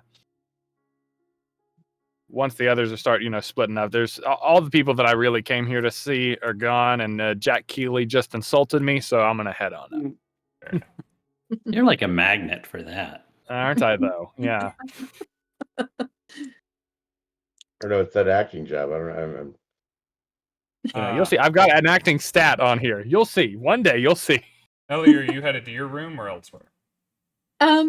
Yeah, so she's headed to her floor, and then still kind of stupidly curious about the guys at the table earlier. The one that she knows is on her floor. I don't know if she knows which room.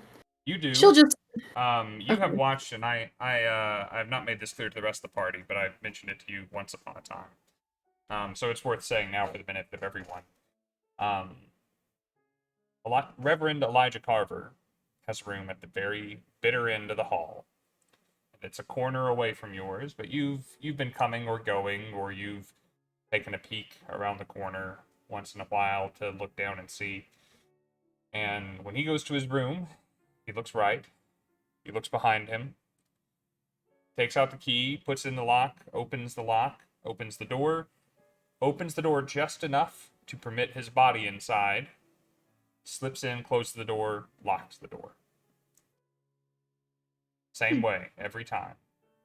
He never seems comfortable. He never seems casual. It's always very furtive. I see.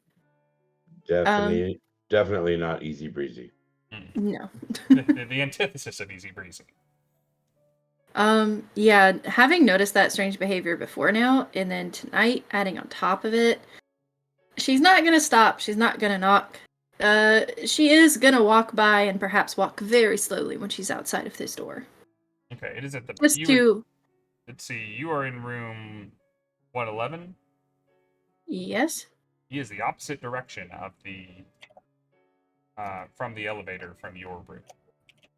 If you want to have a peek, you have to maybe go to the ice machine and also maybe forget where the ice machine is. You know how the whiskey gets me turned around. That's fair enough. You take a turn down the hallway and you give a look. Beyond all the remaining closed doors is his closed door.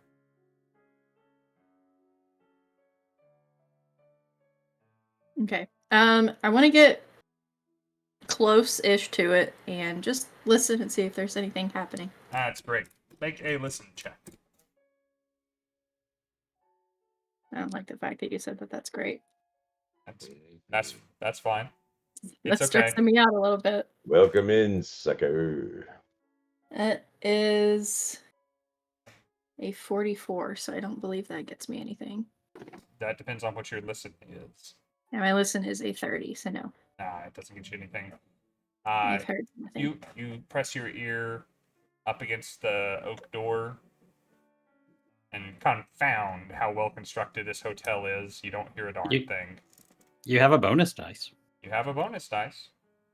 That is true. I'm not making you use it. I just thought I'd point it out. I forgot about it. Let me use it. I figured you forgot about it. Just trying to give you options.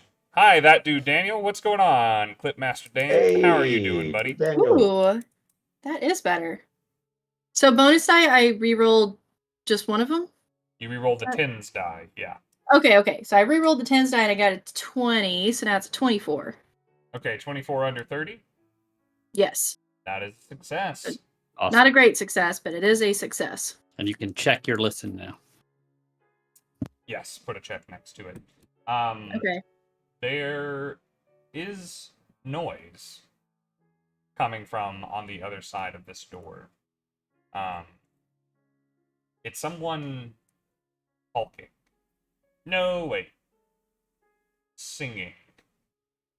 No, actually, it's sort of a talk singing.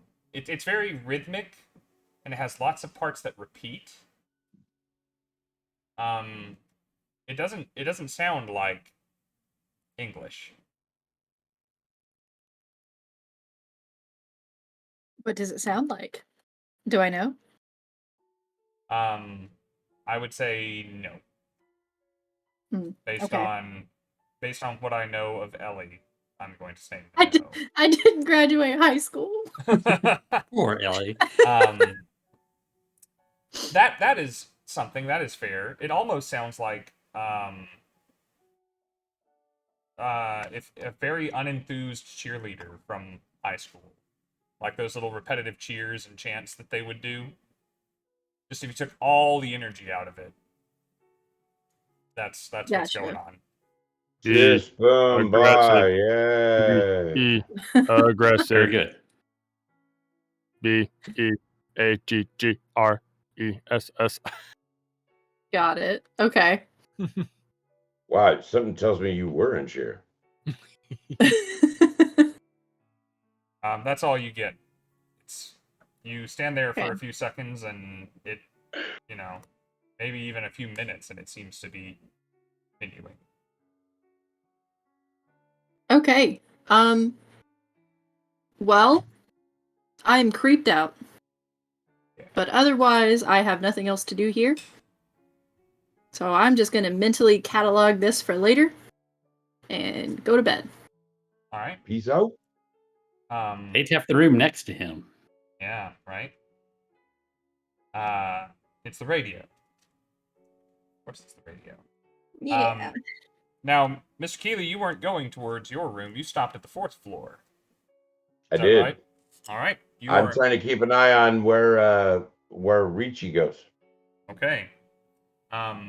So each floor is kind of in a long U shape that makes up the rest of the building. So going left or right from the hotel, and then it will turn behind you. Looking right and left, and then presumably down the other halls. You kind of have a quick kind of wander about the place, innocently. And the halls are empty at this hour. So I only know that he's on the 4th floor, and that's all I know. Okay. For the time being, that's correct.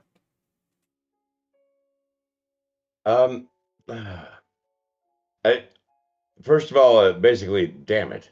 And then it would be slowly sauntering around trying to decide what he's going to do next. Should I leave? I think I should just get the hell out of here then. I'll catch up with him tomorrow. But then if I could get an opportunity tonight, well.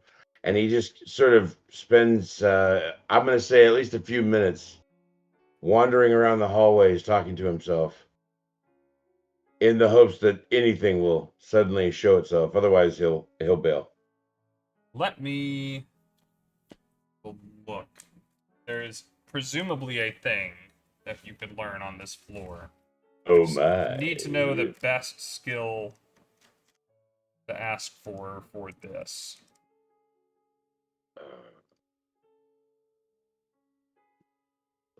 Oh, pardon me a sec. I have the physical book in front of me, and I'm looking Old school. through the physical book. That's right.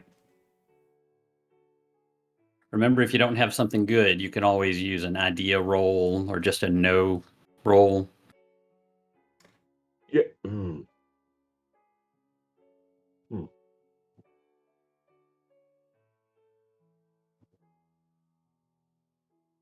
I'm gonna say, just make a luck roll. So here's the thing with the luck roll, Jack, is you can't use bonus dice on a luck roll. You can't use luck on a luck roll. But roll and see if you roll below your luck stat on your sheet. Yeah, 46. That's 46. low. Okay. You find it hard to imagine lots of people being up at this hour. Like, the people who would be up at this hour, they're probably the ones who had something to do, maybe down at the casino or whatnot. And the hotel floor smells nice, and they have fine scents going through this place, and every now and again there's it's kind of this present scent of smoke cigarettes and cigars and whatnot, just from a hotel being open and at this period of time. However, passing by one section of the hallway, you are smelling that, like, a rich cigar. Like someone smoking close by right now. And you only know one person for sure who you think is on this floor who would be awake right now. So you've narrowed it down to 2 rooms opposite one another in the hallway. It's either... I knock on the door that I think I'm hearing the noise from. Okay.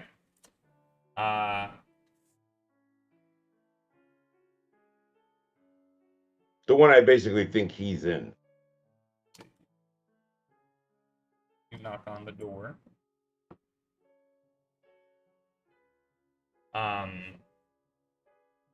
You hear a little motion. You hear what sounds like the scraping of some piece of furniture on a wooden floor. And then the door opens, still with the latch, the deadbolt, you know what I mean, the little chain. The chain. Yeah. So there's about a 2-inch gap, and you see just kind of the side of Lorenzo's face. He's come out of the shirt. He's in that A shirt, the mobster wife beater. He kind of comes around, says, he looks at you, and he doesn't seem terribly surprised that someone's knocking at his door at this hour, but he kind of seems surprised that it's you. Says, Mr. Kealy. Yeah, listen, sorry, I hate to bother you. Honestly, I was looking for a match. Do you have one? Roll your charm. Roll my charm, all right. See if he has any patience at this time for the guy who just took all his money. I got a 23. What's your charm?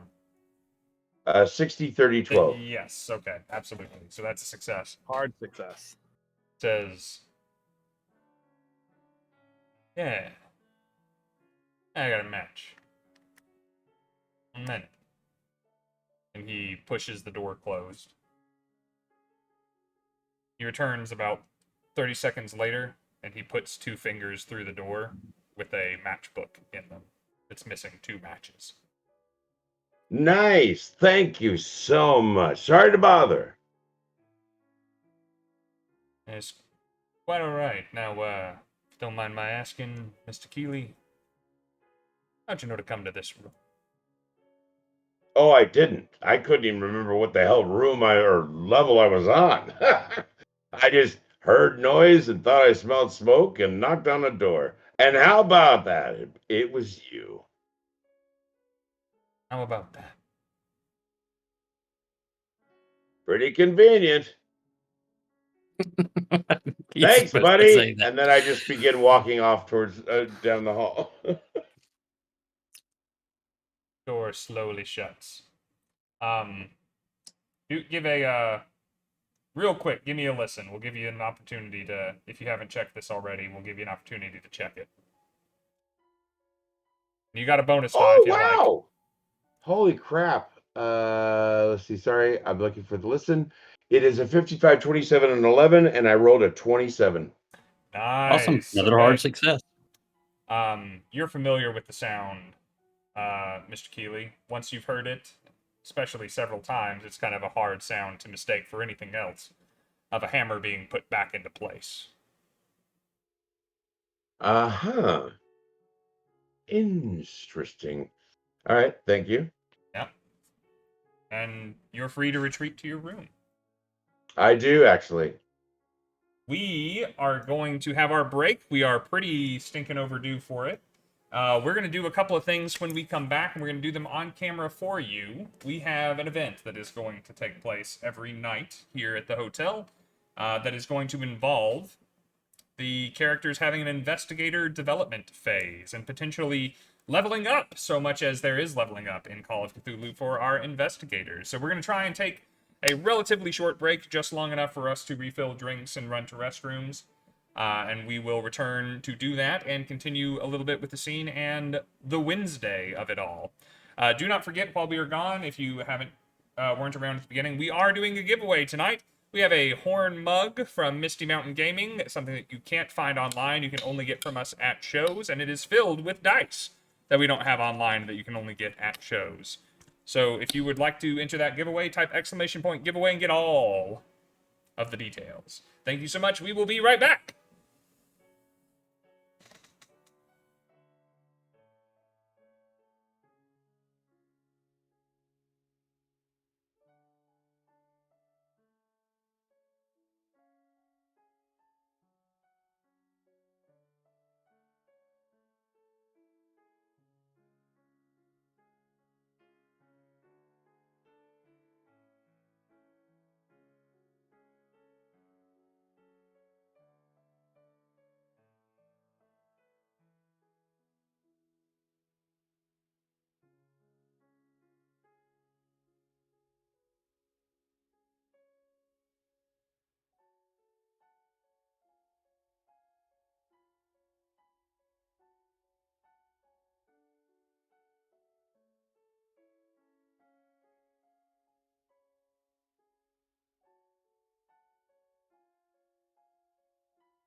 Ooh, speaking of snacks. Hello and welcome back, everybody. Thank you for your patience during our shortest possible Speaking of snacks. intermission. Thank you also to TL Holdren, who dropped some more community subs in the chat while we were away. I think Holdren was trying to show support for us not being on screen. It's like, as soon as they leave the screen, yes, more of this. More of that. Oh, wait. That so is then what if I we want. Are we supposed to, like, mute our cameras then? No, it's all right. Thank you, Holdren. We appreciate you, buddy.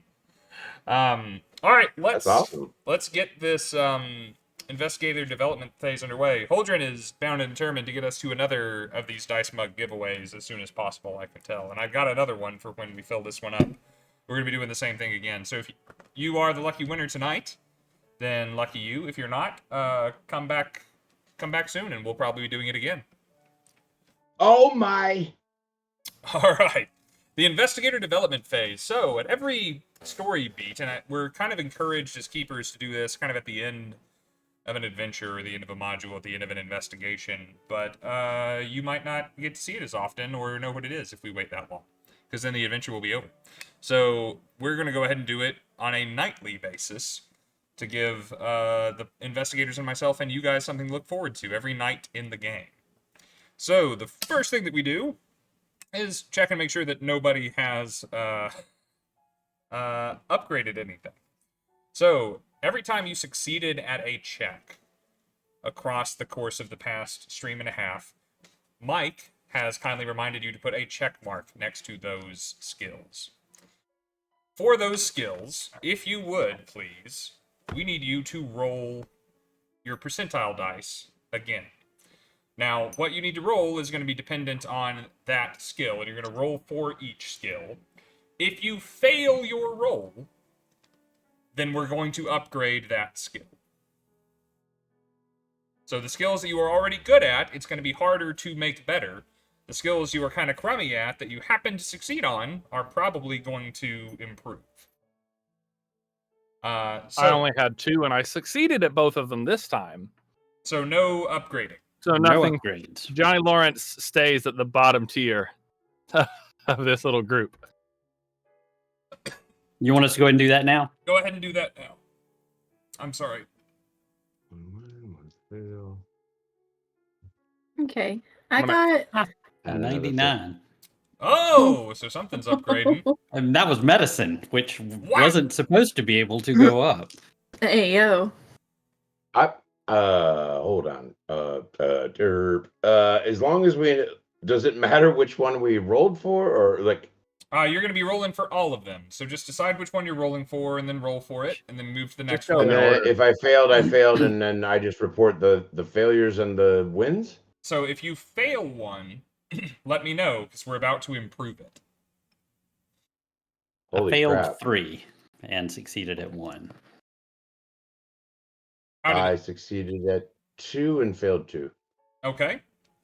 And then I got to do more rolls. I only had 1 to roll, and I failed it. Okay. Good. So for every one you failed, pick which one you're rolling for, and then roll them in turn. Roll a d10. Roll a d10. Roll a d10. And whatever you roll, that skill goes up by the number you roll. 1. Okay, well, you got marginally better. Yep. 6, not bad. And then turn off your check mark for that when you do that as well. Yes, in fact, turn off all of your check marks for all of these things, because it's a new day. You got to succeed for them again. Or is that incorrect? Do you get to keep check marks until you succeed at them, or do you need to succeed No, again? you need to succeed again. Okay. But my medicine just went up by 7. That we're What's supposed it to at be the now? ones asking them to roll. 77. Okay. If anybody gets a skill over 90 out of nowhere, let me know, because something happens when you get a skill out of 90. My psychology went up by 3, and I didn't increase my spot hidden at all, and I'm done. Oh crap! I added that to the wrong one. Shit. It's all right. Ellie, how did things go for you? I rolled a 6, so I improved my listen by 6. Okay. good. Didn't you fail 2 of them? No, I she did only not- rolled Just the one. one. Yeah, I did not use another skill Okay. this whole time. All right. I Did just- last She's time. only rolled for one Maybe- thing. I've only rolled for 2, so it's on us Yeah. to ask to roll more. Apparently, in this system, contradictory. Sorry to Yeah. ask an obvious question, but you did say we uncheck everything now. Whether we That is failed or correct. succeeded, you still uncheck all of them. Right. All right. Because whether or not you And made then an some of them improvement, went up. yes, whether or not you managed to improve them, we just tried to improve them all, and we have to succeed at another day to try and succeed, to try and improve them. Once Oh again. my. There are other things that happen in this phase, but none that are happening for y'all right now. So congratulations, that was the investigator development phase. Congrats to you if you managed to improve something. But I do need everyone else to roll something for me. You all return to your beds. You all lay down for a good night's sleep. And I need everyone to make a Constitution roll. This is not one of your skills. This is up at the top. Probably a decent number for some of you. Probably not for others. Just let me know if you get a success at all. I got a. I'm rolling like crazy tonight. I got an extreme success. Whoa. No problem, Boy. Doc. Not to stress, but this is my worst stat. Okay. Also, yeah, good point from chat. I did have another bonus die, but you can't use bonus die on this, can you? You can, I guess. I would rather That's you cool. save it for something else. I oh this is- shit! Your eventual doom. Did you use it? Oh, No. You don't have one anyway. Oh, no. Sorry. Dab says, remember Ellie got a bonus die re-up, so you did have one. Thank you, Dabs. And I that don't was remember from what Dabs, this too. does. I guys suspect keep him that honest. it's not good for me, but I rolled exactly my number. That's a success. That's a success. Okay, good. I rolled a 1. A 1. Okay, that is Okay, wow. That certainly is a also an success. extreme success. I'm so healthy. How did you do, Mr. Kealy? 31. 31, and I'm sure your con Yeah. is higher than We that. had a Or high Kealy- 50, 25, 10. There was nothing Jack Kealy had a bad stat in. So everyone succeeds, is what I'm hearing, right? And your I heard. success is relative, so. Johnny succeeded the same way he succeeds in theater. By By the skin of my his teeth. I just had the best night of sleep of my entire life.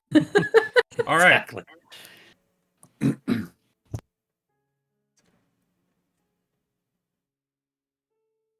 I need everyone to roll a d6.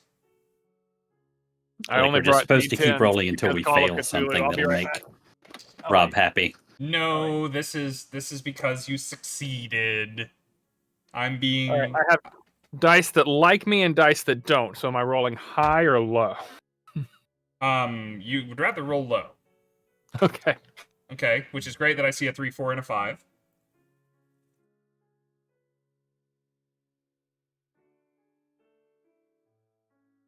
Okay, hold on. So dramatic, What do Steve. Man, Wow. rolling dice is hard at your house. Jesus Well, Louise. it was a small box with a lot of dice. I couldn't find a D6. I got a 1. Okay.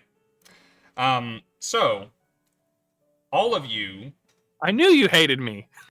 at some point in the night, In the womb?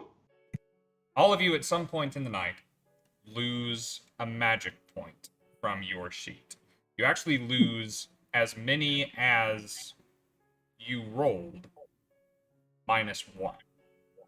So Johnny, you actually don't lose any. You just So because I rolled a absolutely punch 4, that I back. lose 3 magic. Yes. This makes me very sad. Wait, I rolled a 3. So you would wind up losing 2. And note that the sheet, guys, for like your luck and your sanity and your magic points has got the like starting and then the current. You just want to change the current. Damn it. So we need to fill in the current and then reduce it. Okay, I've done that now. Or only fill it in with the current. Now, I mean, it's possible you could regain some at some point. Now, you each have bad dreams tonight. It probably takes place, or takes different shapes for different ones of you. For instance, Dr. Abernathy, you're back at Wolf Lake once again. Johnny, you're watching Clark Gable accept an award. Ellie, you are seeing visions of Lorenzo and Miss Lockwood dancing together. Jack Kealy, it's an empty bottle. It's run out. Why is Oh my god, that was the best.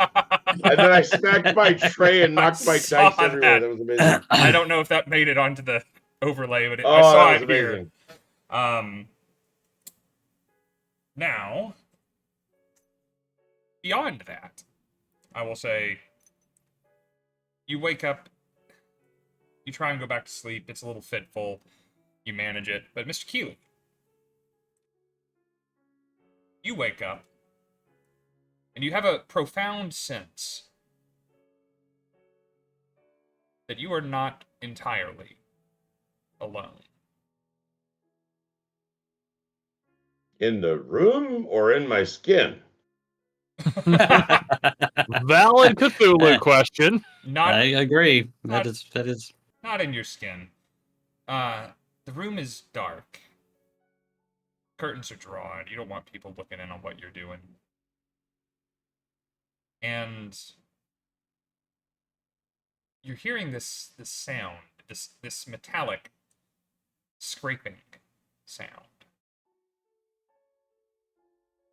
It's coming from the direction of the door.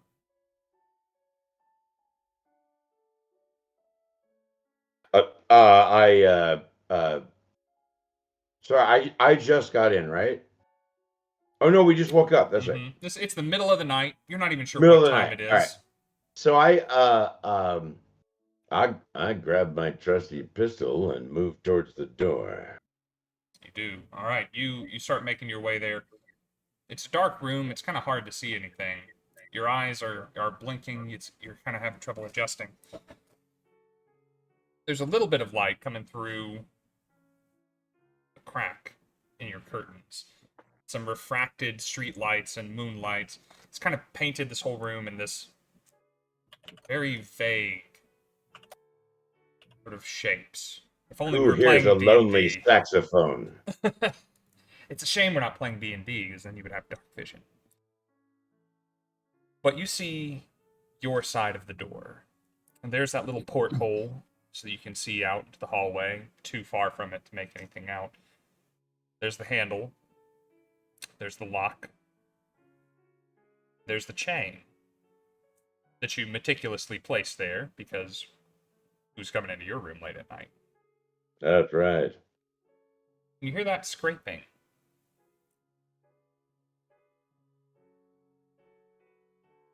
And that chain falls and starts swinging on your side of the door.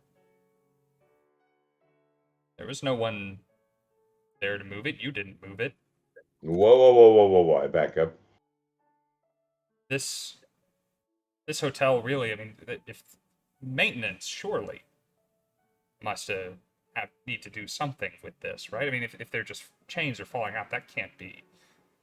Or maybe it's an outside possibility that you really don't dare consider, that something moved that chain. Dun, dun, dun. What I would like you to do is roll your sanity, please. Okay.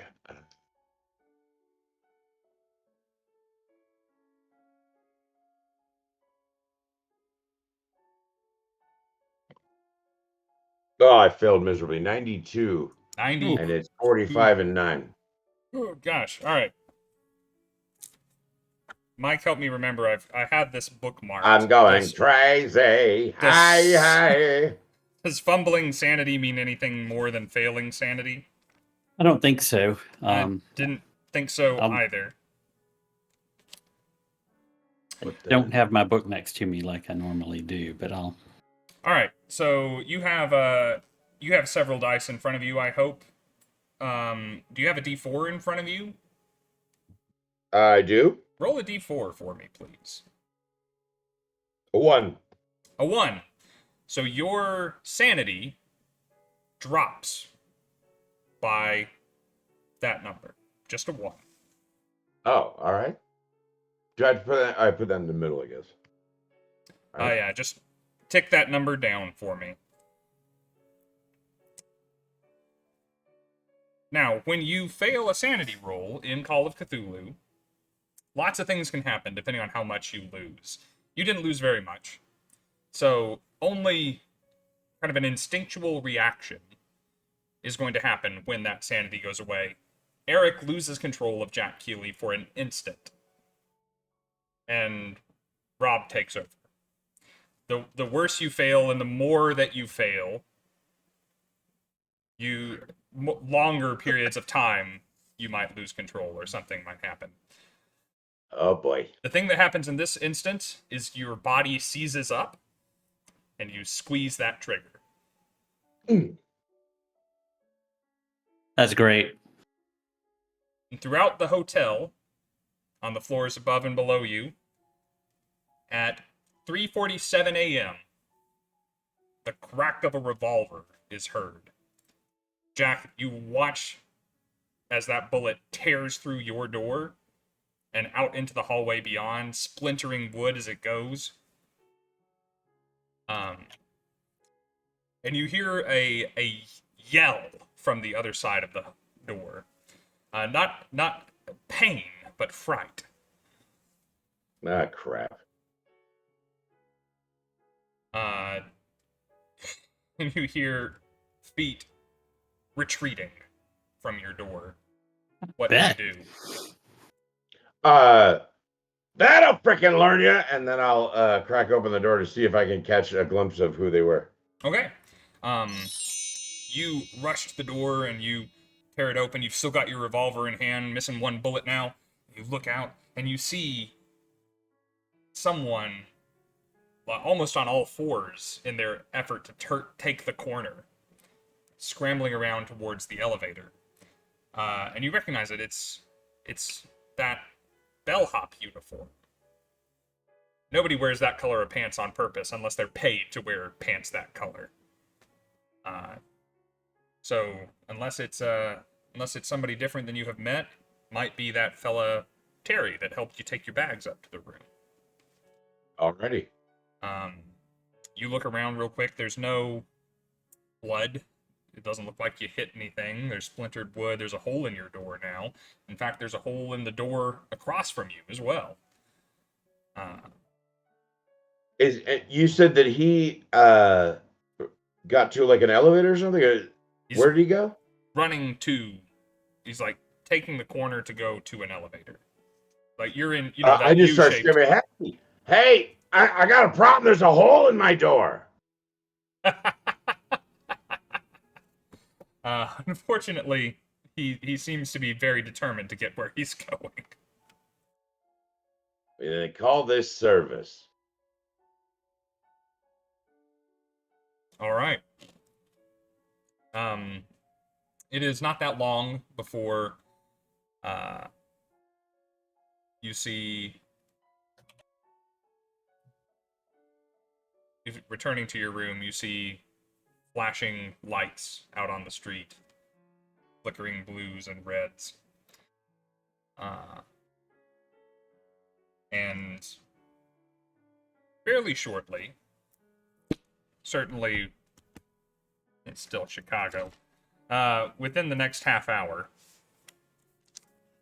there comes a knock at your door. You can see through the hole blasted in it. There's a man in blue on the other side of the door. Are you actually telling me that he's wearing blue, or are you talking about a cop? He's a cop. Okay. Mr. Kealy. Miss Kealy, are you inside? Yeah, I am. I open the Chicago door. Police. You open the door? Yep.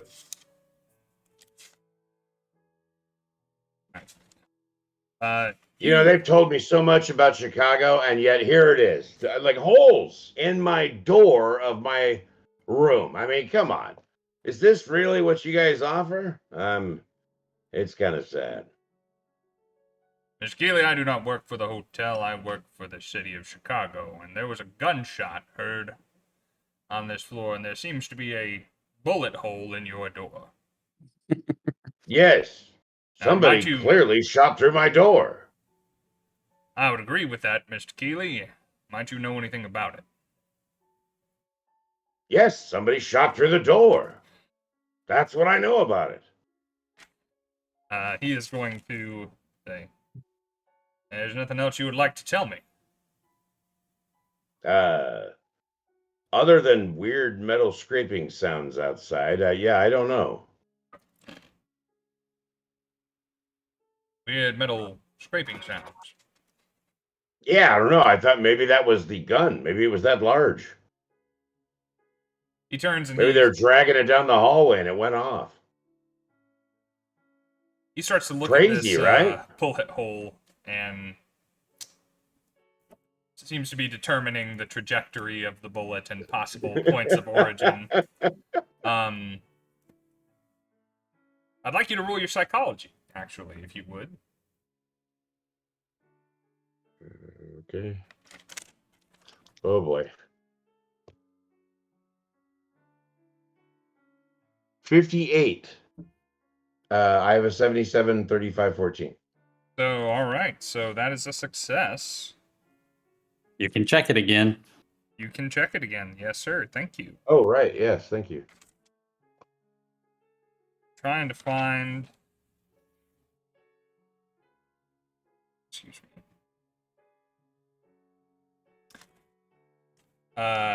He takes out a pencil and a notepad, flips it out from his breast pocket, and writes something in it. Says, Mr. Kealy, we will be conducting a very thorough investigation of this matter. Don't you worry, I'm going to take care of it personally. My name is Detective Simon Drucker, and I will be handling this case from here on out. And your psychology tells you that this Drucker? Yes, sir, Mr. Drucker.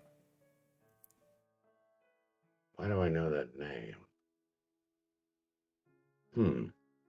Common name. Is it? You ever been to Green Acres? I hear it's the place to be. Got family out that way. Maybe you met them there. Sunshine and fresh air, they say. Well, Chicago is where I'd rather stay. Oh my God. I thought it was over. You and the farmer's wife.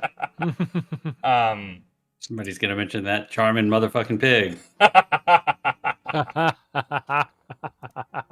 So, your psychology roll tells you Mr. Drucker knows exactly where that bullet came from and probably has a good idea of who shot it. And for whatever reason, is playing along and playing dumb. And has no interest in what's actually going on here.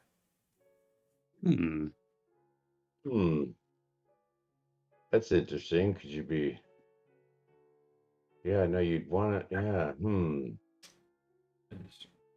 You'll probably be I think seeing quite a lot of... something fishy. I'm sorry? Tell me, do you smell sushi?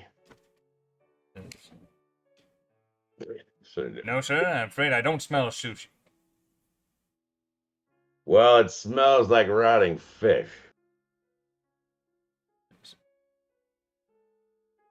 Mr. Kealy... Something's not right. Something's rotten here in this Denmark. Mr. Kealy, if your room does not smell to your liking, I imagine that is a personal problem. Well, not as bad as the Edgewater in Seattle. That was terrible. They let you fish out the window, you know. I do not. Regardless, you will likely be seeing quite a lot of me around the hotel. Just try and pay me no mind. I will be conducting a very thorough investigation on this matter. You got it. I'll have a man around the hotel around the clock, so if you have any further concerns, I hope that you will waylay them. We are committed to your protection, Mr. Kealy. Absolutely. You think of anything else? Anyone else you think might have been on the other side of that gun? You let me know. Just ring up Klondike 155. I got it. He hands you a card. It does not say Klondike 155. I'm kidding. He tips his hat and says, rest well, Mr. Kealy. Thanks. That's a weird one. And he exits your room in the hallway, bends over, waves at you through the hole in your door, and then walks away. Shit. Now I have to explain if I'm crazy or not.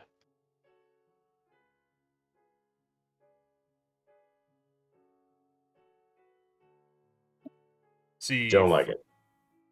from the fifth floor. Oh, that'll be good.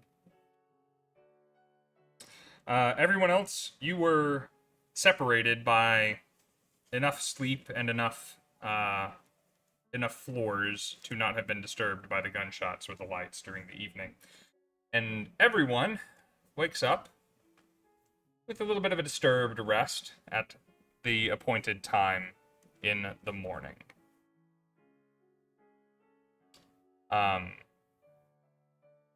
We will start with Dr. Abernathy. Dr. Abernathy, what's the morning routine look like in your room? Oh, I imagine it, starts with, calisthenics and then, vigorous toothbrushing, fresh Vigorous. squeezed juice, whole grain toast, more calisthenics, and then, a debate over whether to wear the black socks or the brown socks, that sort of thing. And I'm sure it's a whole ritual, and then a shower. And then we have to be right on time to receive the hotel attendant at the end of the hall by the elevator who hands me the paper folded where I can read the headline without having to unfold it. And then I ride the elevator down for breakfast at my specific table. Your morning routine is unfortunately interrupted this morning. Oh, no. That's not acceptable. No, I'm afraid not.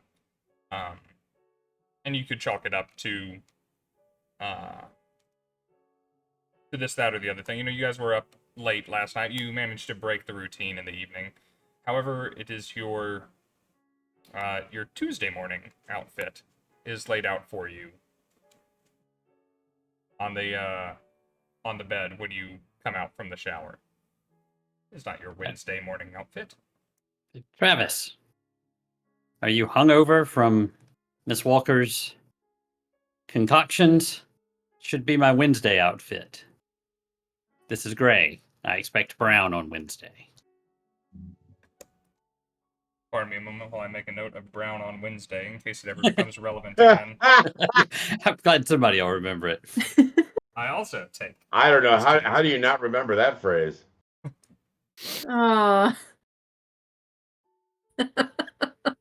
You're making me write it down. I always go brown on Wednesdays. Sounds like a euphemism, doesn't it? It sounds terrible. Travis appears, and he is dressed in chaos as ever, not wearing the same thing on any day, just dressing as he pleases throughout the week like a maniac. It's ridiculous. Jesus Christ. We live in a society. A wild man. And he arrives and he's straightening his tie and seems to be otherwise on track for his part of the morning. Says, "Doctor, are you well?" I'm quite well, except for being rather unhappy that you're asking me to wear the same outfit 2 days in a row. No, I'm quite sure that you no, you wore the Monday blue yesterday. I wore the Monday blue on Monday. I wore the Tuesday gray on Tuesday. Today is Wednesday. No, I'm afraid not, Doctor. Today is Tuesday. What can Brown do for you? I say, indulge me and get my Wednesday clothes. Yes, sir. And we'll confirm the day of the week and your hangover when we get to the newspaper. He retreats and arrives with your What Wednesday day is it? clothes. Lays them out and begrudgingly, with like there is some degree of attitude in his wasted effort of laying out your Tuesday attire, and then you asking for the Wednesday, just when he thought he had you figured out, and lays the Wednesday clothes out for you. Yeah, I'm just lecturing him on not drinking so much in the future. Except this Wow, time, I get it's dressed. laid out for Wednesday Addams. The Wednesday outfit. It's a little black dress with I'd long probably black look good in stockings. that. He's in there. He starts putting your hair That in would be out of braids. the ordinary. He all the while says, I'm not sure what to tell you, and although I think it's quite unfair of you to be blaming my drinking habits, I didn't have anything out of the ordinary yesterday. Whatever has confused you on the day of the week, maybe it isn't the alcohol. Maybe you didn't get good sleep last night. I certainly didn't. I said, I confess to having had fitful dreams. However, I slept through the night. I stand still while I let him, brush my shoulders off and say, all right, well, we've delayed ourselves long enough. You make your way down the hallway, slightly behind schedule, to the point that the young woman at the end of the hall is holding her paper and not sure quite what to do with it. If she should move on, or if she should start cleaning the next room, or when is he coming? I feel like an idiot standing here with a perfectly folded paper and no one taking it from me. And with some degree of relief, she sees that you are heading her way, and hands you the paper and gives you a quick curtsy. You know she doesn't speak English terribly well, and offers you today's paper. And you are thrilled and vindicated to see that it is, in fact, a Wednesday.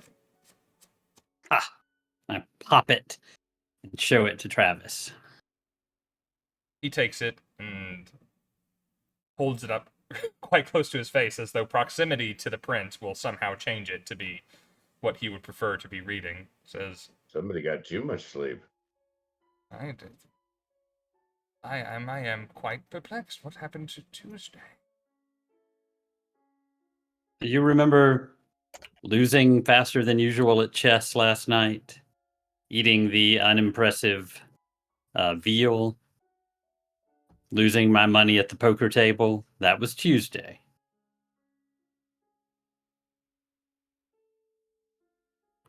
Losing your money at...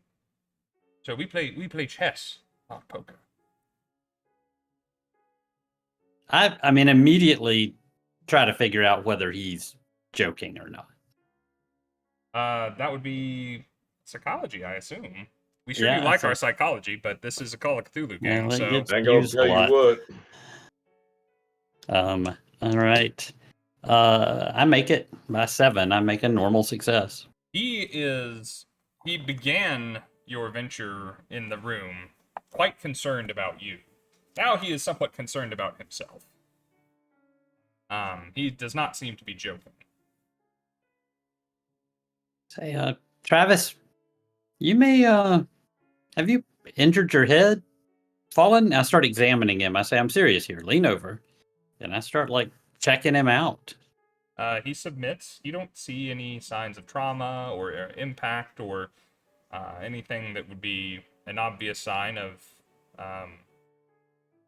perhaps a physical cause for whatever this confusion might be. I tell him that I realize he's not joking and that I'm concerned that he's gotten confused on the day of the week. He may just need some rest. I don't see anything physically wrong with him, and I assume I don't. I mean, I make a roll if I need to, but it sounds like I don't. I tell him that he's welcome to stay with me and continue our normal routine, but if he'd prefer, maybe he should go back to bed and get some rest, and I'll check on him after breakfast. Yes, actually, I think I will. I think I will have a rest. Perhaps while you are taking your breakfast, you could order room service for me. Just anything, really. I mean, you know what I like. Certainly, I'll take care of it. Go get some rest. I'll check on you later. If you notice any headaches, dizziness, you think of something, call downstairs and have them send me up. I will do that, Everett. Thank you. Thank you. I assume the hotel has phones. Yes. Okay. It's a state-of-the-art hotel. Once. He takes his key and retreats to his apartment and lets himself in. You imagine to crawl back in bed. I'm concerned about him, but I don't think it's enough for me to do anything more than I've already done. So I'll go down and get him some breakfast ordered and get myself some. I don't disagree. Kind of like Ellie, I'll just file that away under the weird folder for now. Speaking of Ellie, it's your morning routine. What are you doing today? Well, Do you sleep in especially, or wake up with the crack of dawn, or? no, she would not be sleeping in. She actually wakes up at a very early hour for the most part. Partially because she has a lot to do, partially because she's secretly hoping that her lover will show up, which I assume he does not.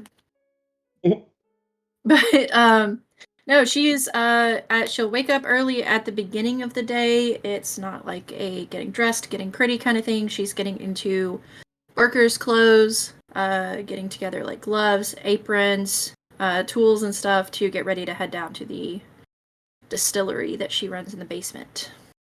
Now, do you take the elevator down when you go that low, or do you take the stairs? Is there a service elevator? Like for Doesn't make supplies a and dang stuff? old whiskey down there. There almost must be. Yeah, I think there At least probably a must be dumbwaiter. for the housekeeping staff. So yeah, there Right. will be one. It'll be at the end of the hall. Yeah, so she will go to the end of the hall and take the service elevator down when she goes downstairs. She's also got kind of like almost a maid's apron tied around her hair over her head to kind of not really be in disguise. Like if someone saw her face, they would know it was her, but to be less conspicuous. Yes. That's fair enough. Now, when I say in the hall, by the way, I do mean right there at 101. Mm-hmm. Oh, yeah. And so as you make your way out, and you're kind of frumped up compared to last night, and you've got your hair all tied back, you are sort of at the opposite end of the hall as you see 101 open. And you see Reverend Carver slip out through the crack in the door. A narrow man, he only opens the door as much as he needs to. Turns and closes it. Locks it. Places the key in a breast pocket. Turns smartly around and begins walking your way. His head is down, but you can see he looks weary. He looks as though he's been up all night. Was I close enough to get a sneaky peek inside of the room before he closed the door? If you hurried forward, perhaps. Yes, I will do that. I will do that. Not necessarily like running my eyes at the door, but walking forward a little bit faster, yeah. Okay.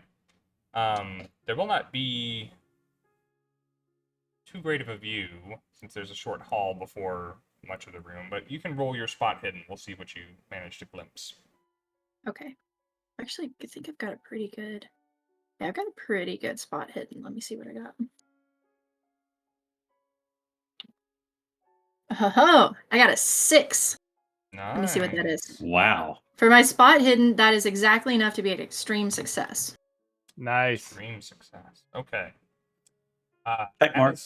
Oh my! Yep. Thank you, Mike. Please put a check mark next to your spot hidden. Oh, yeah. As he slips out, you notice a few things. Firstly, in the room, all of the rooms on the different floors, at least initially, are decorated the same. Some people who've stayed here for a while make little changes. You've heard from Cassette that Dr. Abernathy has made extensive changes to his rooms. But you kind of have an idea of how they all should look. They should all look very similarly to yours, with the blue, the cobalt and gold Art Deco patterns in the walls and on the carpets and whatnot. It seems as though the walls of his room have been covered. You don't see any of that.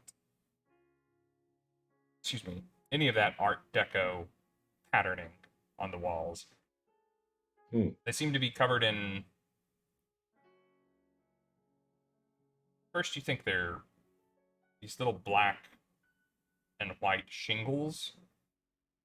But no, in fact, just as the door closed, you see them all kind of pick up with a little gust of wind from the door.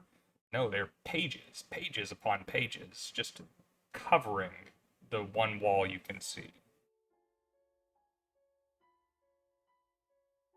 Also, as you were slinking forward, as you see him open up that lapel to place the key into his breast pocket, to corroborate what Dr. Abernathy saw before, he has a notebook in his breast pocket, just tall enough to have to stand out above the pocket and be visible. And the key goes into that same breast pocket, which he pats, almost to reassure himself that it is there, right above his heart on the left side, before he begins walking your way, eyes downcast. He's sort of dragging his feet this morning as well, not stepping smartly. That's not necessarily uncommon for him, but it would be uncommon for anyone else. Okay. Has he like noticed me at all? Or like, given any indication that he sees me? He has given no indication except that he has not given an indication. It's almost as though he is ignoring. Okay. Okay. So I will kind of keep my head down, turned away, like kind of acting like I'm just another hotel worker. Let him pass and not say anything. Okay. Have I ever known him to like have anyone else go into his room with him? No, in fact, he declines room service from Cassette. She has mentioned such. I was just wondering that. Okay. Once he's past me, I'm gonna slow my pace, walk a lot more slowly, and kind of, hands behind my back, like looking at stuff on the walls, maybe. I would like to listen for him getting on the elevator we're leaving the floor. Okay. You hear the elevator arrive and leave. Around the corner behind where you can't see. Okay. Once he's gone, I'm going to go up and see if I can pick the lock on his door into his room. Okay. Do you have Sweet. lockpicks? I do. Bold. Okay. Frankly, I expected the answer to that question to be no. But they're on your sheet? Yeah, I took lockpicking as a skill, or locksmithing, yeah. Okay. Taking it as the skill and having the item on your person right now are different. Oh, well, maybe I don't have lockpicks. I'm not sure where I would have my, like, inventory at. It's not something I specifically wrote down, but... Well, as we will probably handle such things as ever, we can do a luck roll to see if you have them on your person at this time. It is. Okay. It's not, I think, normally the kind of thing that you would put in your pockets, even if you owned a set, to go and work on your still. So, Right. just roll your luck, please. Okay, my luck is pretty good, so this might And go she well. rolls with a fanny pack. Okay, I got a 58, which my luck is a 70, so that still fits Okay. within it. So you have some lock picks on you at the moment. So I will remind of a few things. First of all, if you are going to attempt the lock picking, which it seems like you are, success means good things, failure means bad things. You have a bonus die that you can use or not use. Even if you fail, you can push the roll. And when you push the roll, you basically try again, but there are higher stakes. Gotcha. So, would you like to try and pick the lock? Yes, Okay. I'm gonna try. What is your lock picking skill? My lockpicking skill is at a 32. 32. No, 22. Sorry, looking at the one above it. It's at a 22. 22. So we're pretty low. Are we using a bonus die? Do I have Getting to say I'm late. using it? Do I have to say I'm using it now, or can I use it after I fail my roll? I think it's probably more kosher to say going in. Okay. You know you Yes. want to succeed. Yes, I'm using the bonus die. Okie dokie. All right, good luck. Roll them up. All right. So I'll roll. Okay. Yeah, got it. Let's see what happens. Come on.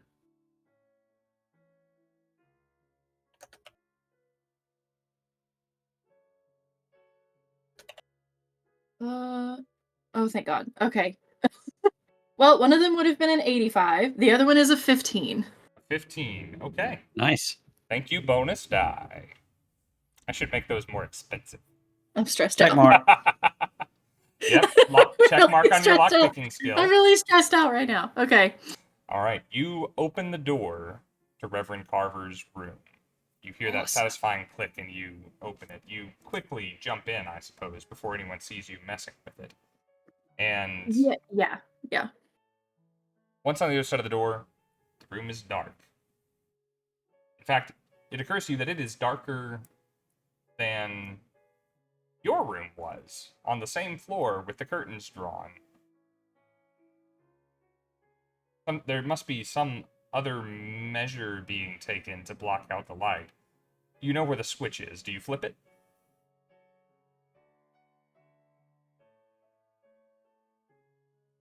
I don't like the fact that you're asking if I do that. Okay. I was thinking the same exact thing. It's like, well, do you flip it? Well, now that you asked me like that, fuck no, I don't flip that stupid thing. All right. I want to see what I see before flipping it, but if it's just too dark, then yes. It is pretty dang dark in here. And since you got in and closed the door behind you so quickly, the light from the hallway didn't exactly follow you in or give you much of a chance to see anything beyond what you had seen already. How else are we going to do a Yeah. jump scare? So Yeah. you flip the switch, you turn on the lights. Yeah, turn on the lights. He has decorated the walls of his room in different sheets of paper. You see discarded book covers strewn on the ground, the entirety of their contents now serving as a makeshift wallpaper. Some of them have been tacked up, some of them have been stuck up with putty, some of them you suspect maybe chewed gum, anything that would make them stick. It's hard to pick them out. They're all written quite finely. Most of them are not even printed pages. A lot of them seem handwritten in different inks and different hands. Not all of them are in English, even.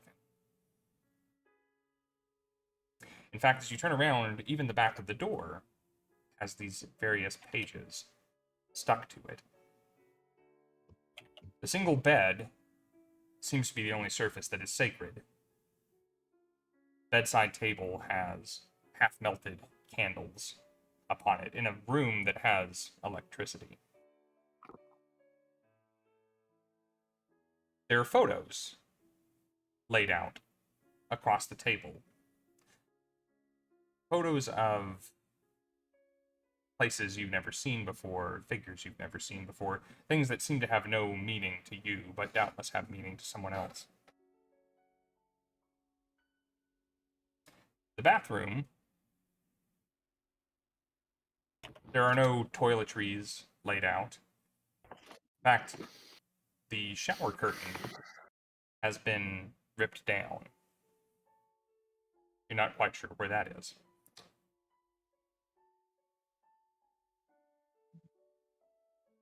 All of this is quite strange. Is there anything that you are looking at or for in particular?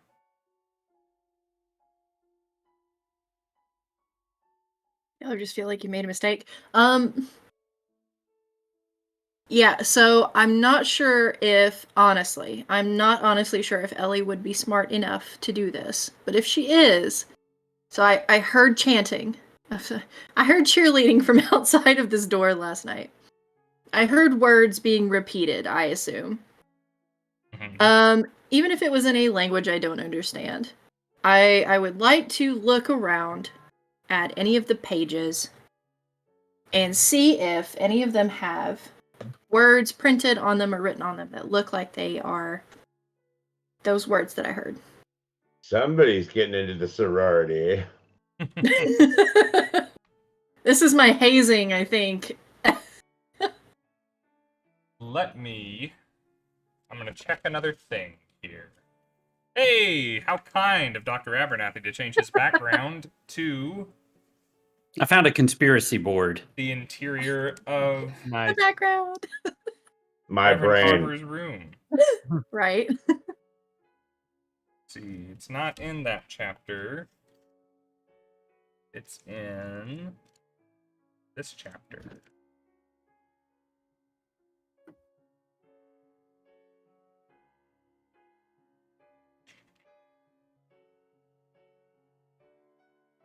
So what I would like you to do is to make a sanity roll, please. Nice. Heard that. Let's see. They're so fun. Thank you for the bonus die that keep coming, by the way, guys. I see those. Death by Yeah. Snoo is here. Mythical Mania is here. Hi, Bliss. Hi, James. What's going on, you guys? So glad you're here. Hey, the drawing is coming up soon. Quick, get in on it. Win some stuff. Exclamation point giveaway in the chat. Also, hey, Rob, what's going on? Or you cannot enter. Increases. That was an incredible delivery. Also, hey, what's up, Rob? How you doing, man? What's going on? And by the way, I confirmed, Pretty Rob, there is just decent. sanity rolls are just pass fail. Okay, There's no. thank you. Well, you're not sane, sir. I think I'm gonna make a call now. You don't get bonus dice on, even from the chat, on the sanity rolls. I think that's totally Oh. fair. You're not supposed to be. You're not supposed to be able to change them in any way. So. Yeah. My God, I Rob, agree. you're so spicy. I'm so spicy. Ah. Okay. 3. Wait, Three is it's a like we're supposed to success. give away stuff. You keep rolling a lot of double zeros on that dice. I know we are. Yeah, We are growing seems a little suspect. weighted, if you ask me. I've seen how Katie rolls throughout the week. I wish I could show it to you. The So- D20 though don't like her this much. I've noticed. The good news then, He's Katie, a is 3.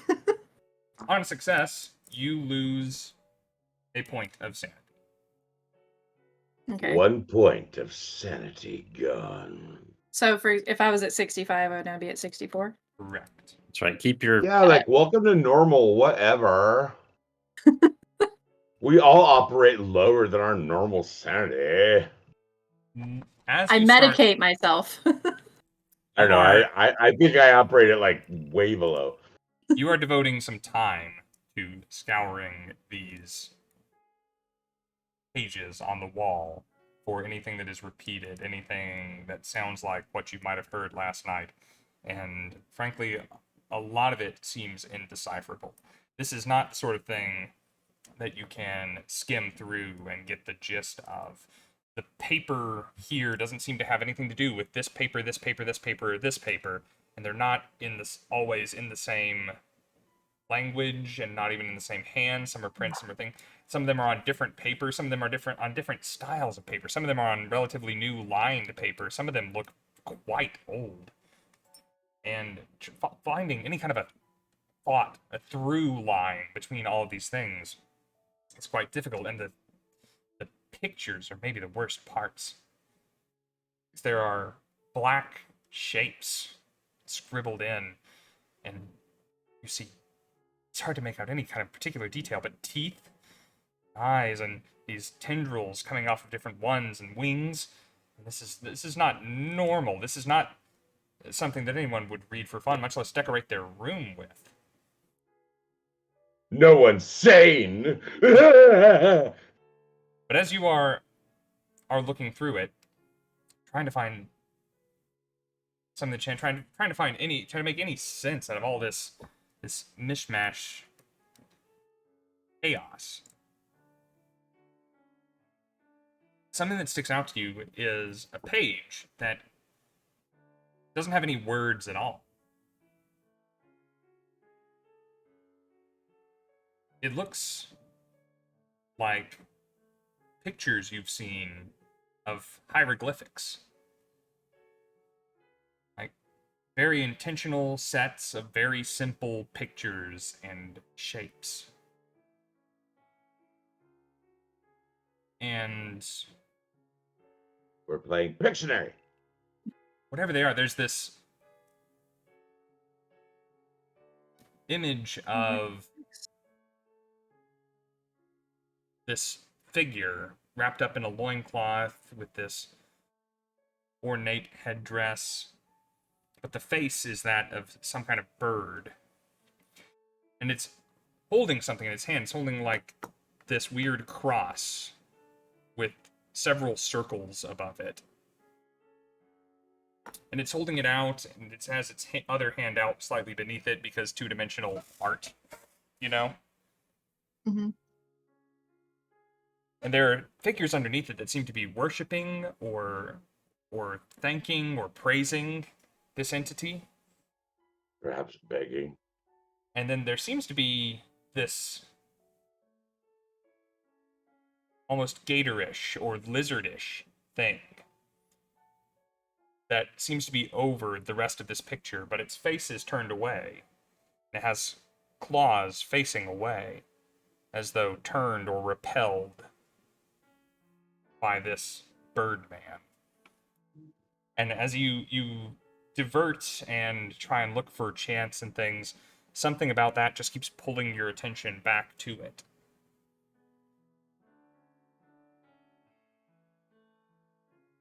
Is it Oh, the the word. spotlight? Is it what? I said, is it the spotlight?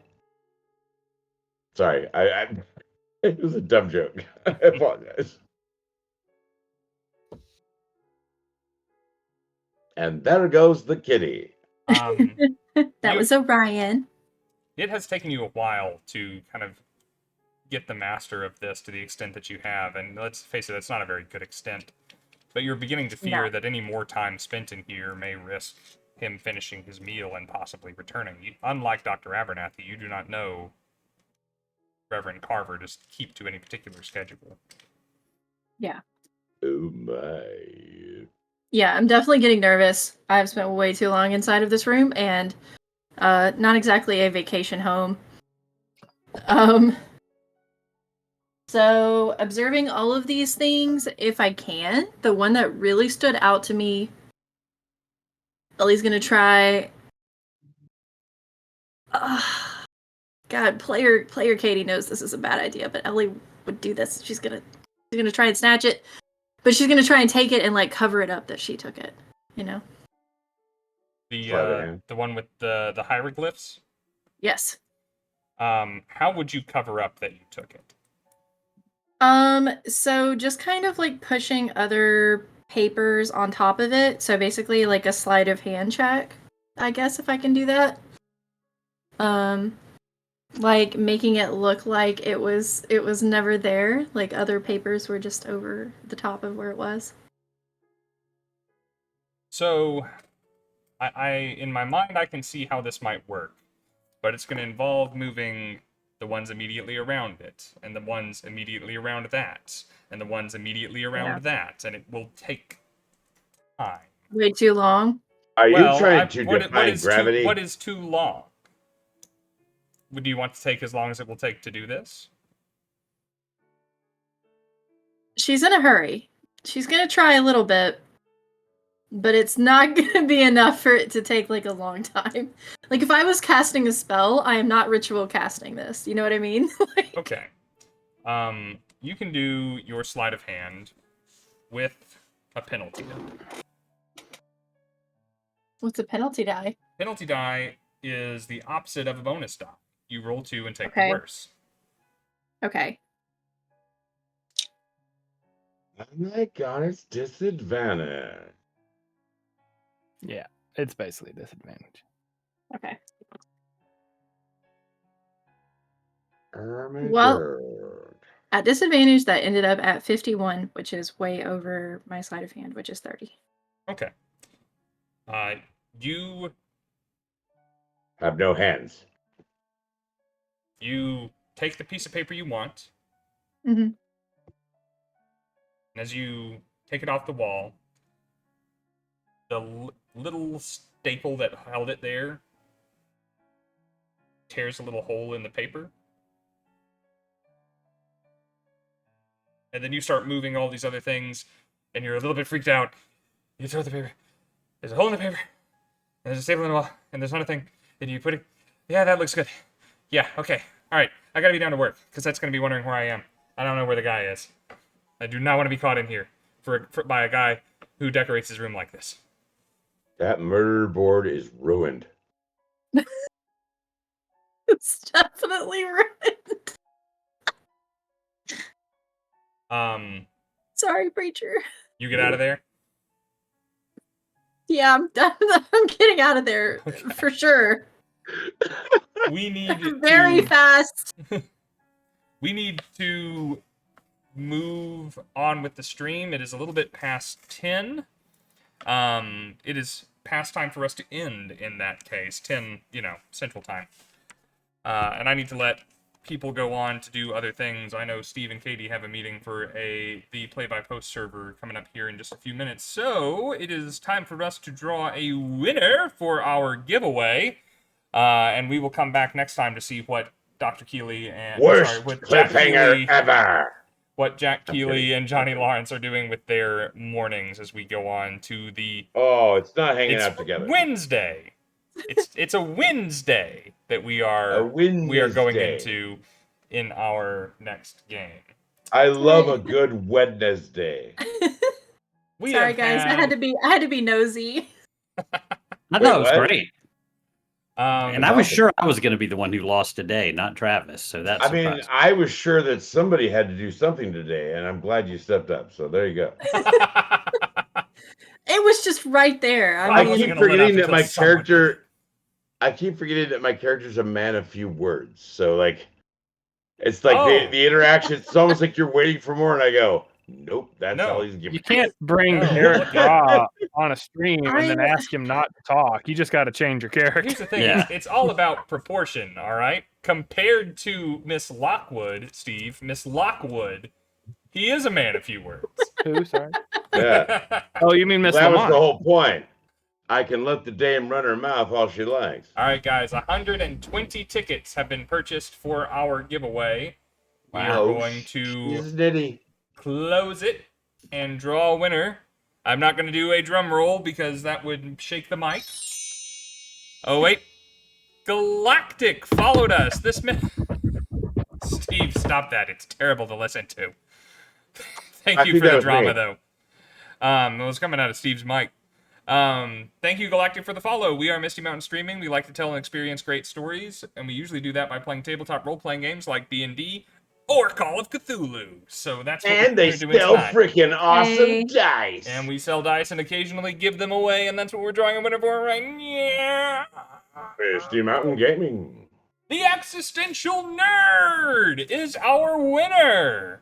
Come All on, we right. have to draw somebody else. We can't give it to him. Congratulations. Oh, come on. Eric actually has a disproportionately small amount of our products for being a member of this community. I think you're toying with the fact that he has the little mini dice, right? Oh, he does have the little mini dice that he keeps in He the has the little stopwatch. tiny ones that you can barely read. Disproportionately small. And they're disproportionately small. So technically he has plenty of stuff. I'm kidding. But I love Erik. Aloha, sir. We love you. I have a genuine Water Buffalo Horn mug. It is filled with acrylic dice that we sell at the shows, and that is heading your way tomorrow. I know you know how to get in contact with me. I've probably had your address at some point in the past. If you would be a dear and message that to me, I will get this thing in the mail for you tomorrow, and you will be drinking with it by the time we stream together on Friday nights, my friend. And then, Erik, I will send you my address, and you could... I'm just kidding. Wait, can we We show the sold out dice? of those at GaryCon. They were very popular. Seriously, mahalo. Congratulations, Erik, the Existential Nerd. We are already a third of the way, it looks like, towards giving a set of these away again. Another horn mug, more dice. We will be doing that as soon as the sub goal has been passed. Thank you guys so much for watching. Thank you guys to my lovely players who have come and played with me and entertained me yet again, and all of us again for another week. Appreciate you guys being here. You guys are awesome. Your characters are awesome. Please let me drive them insane and kill them. I'm working on it as quickly as I can. Yeah, you immediately started with the insanity thing, so there you go. Yeah. We're working on it. Yes, that's the sound that it makes. That little machine in your head, it goes whir. Like, I know, and it's like, oh, how can I kill him? Whir. Yep, there it goes every time. I am making poor choices and well on my way. Oh boy. Wow. We will give it a whirl. We will continue to make some poor choices next week, guys. We start off at the same time again, 7 Central every Monday night until we're all dead one way or the other. Thank you guys for being here. Congrats again to Erik, the Existential Nerd. And just in case you do not hear it anywhere else this week, and I oh so sincerely hope that you do, please remember that we love you guys. Stick around and I'll raid somebody. See you next week. Love you. We love you. Bye, everybody.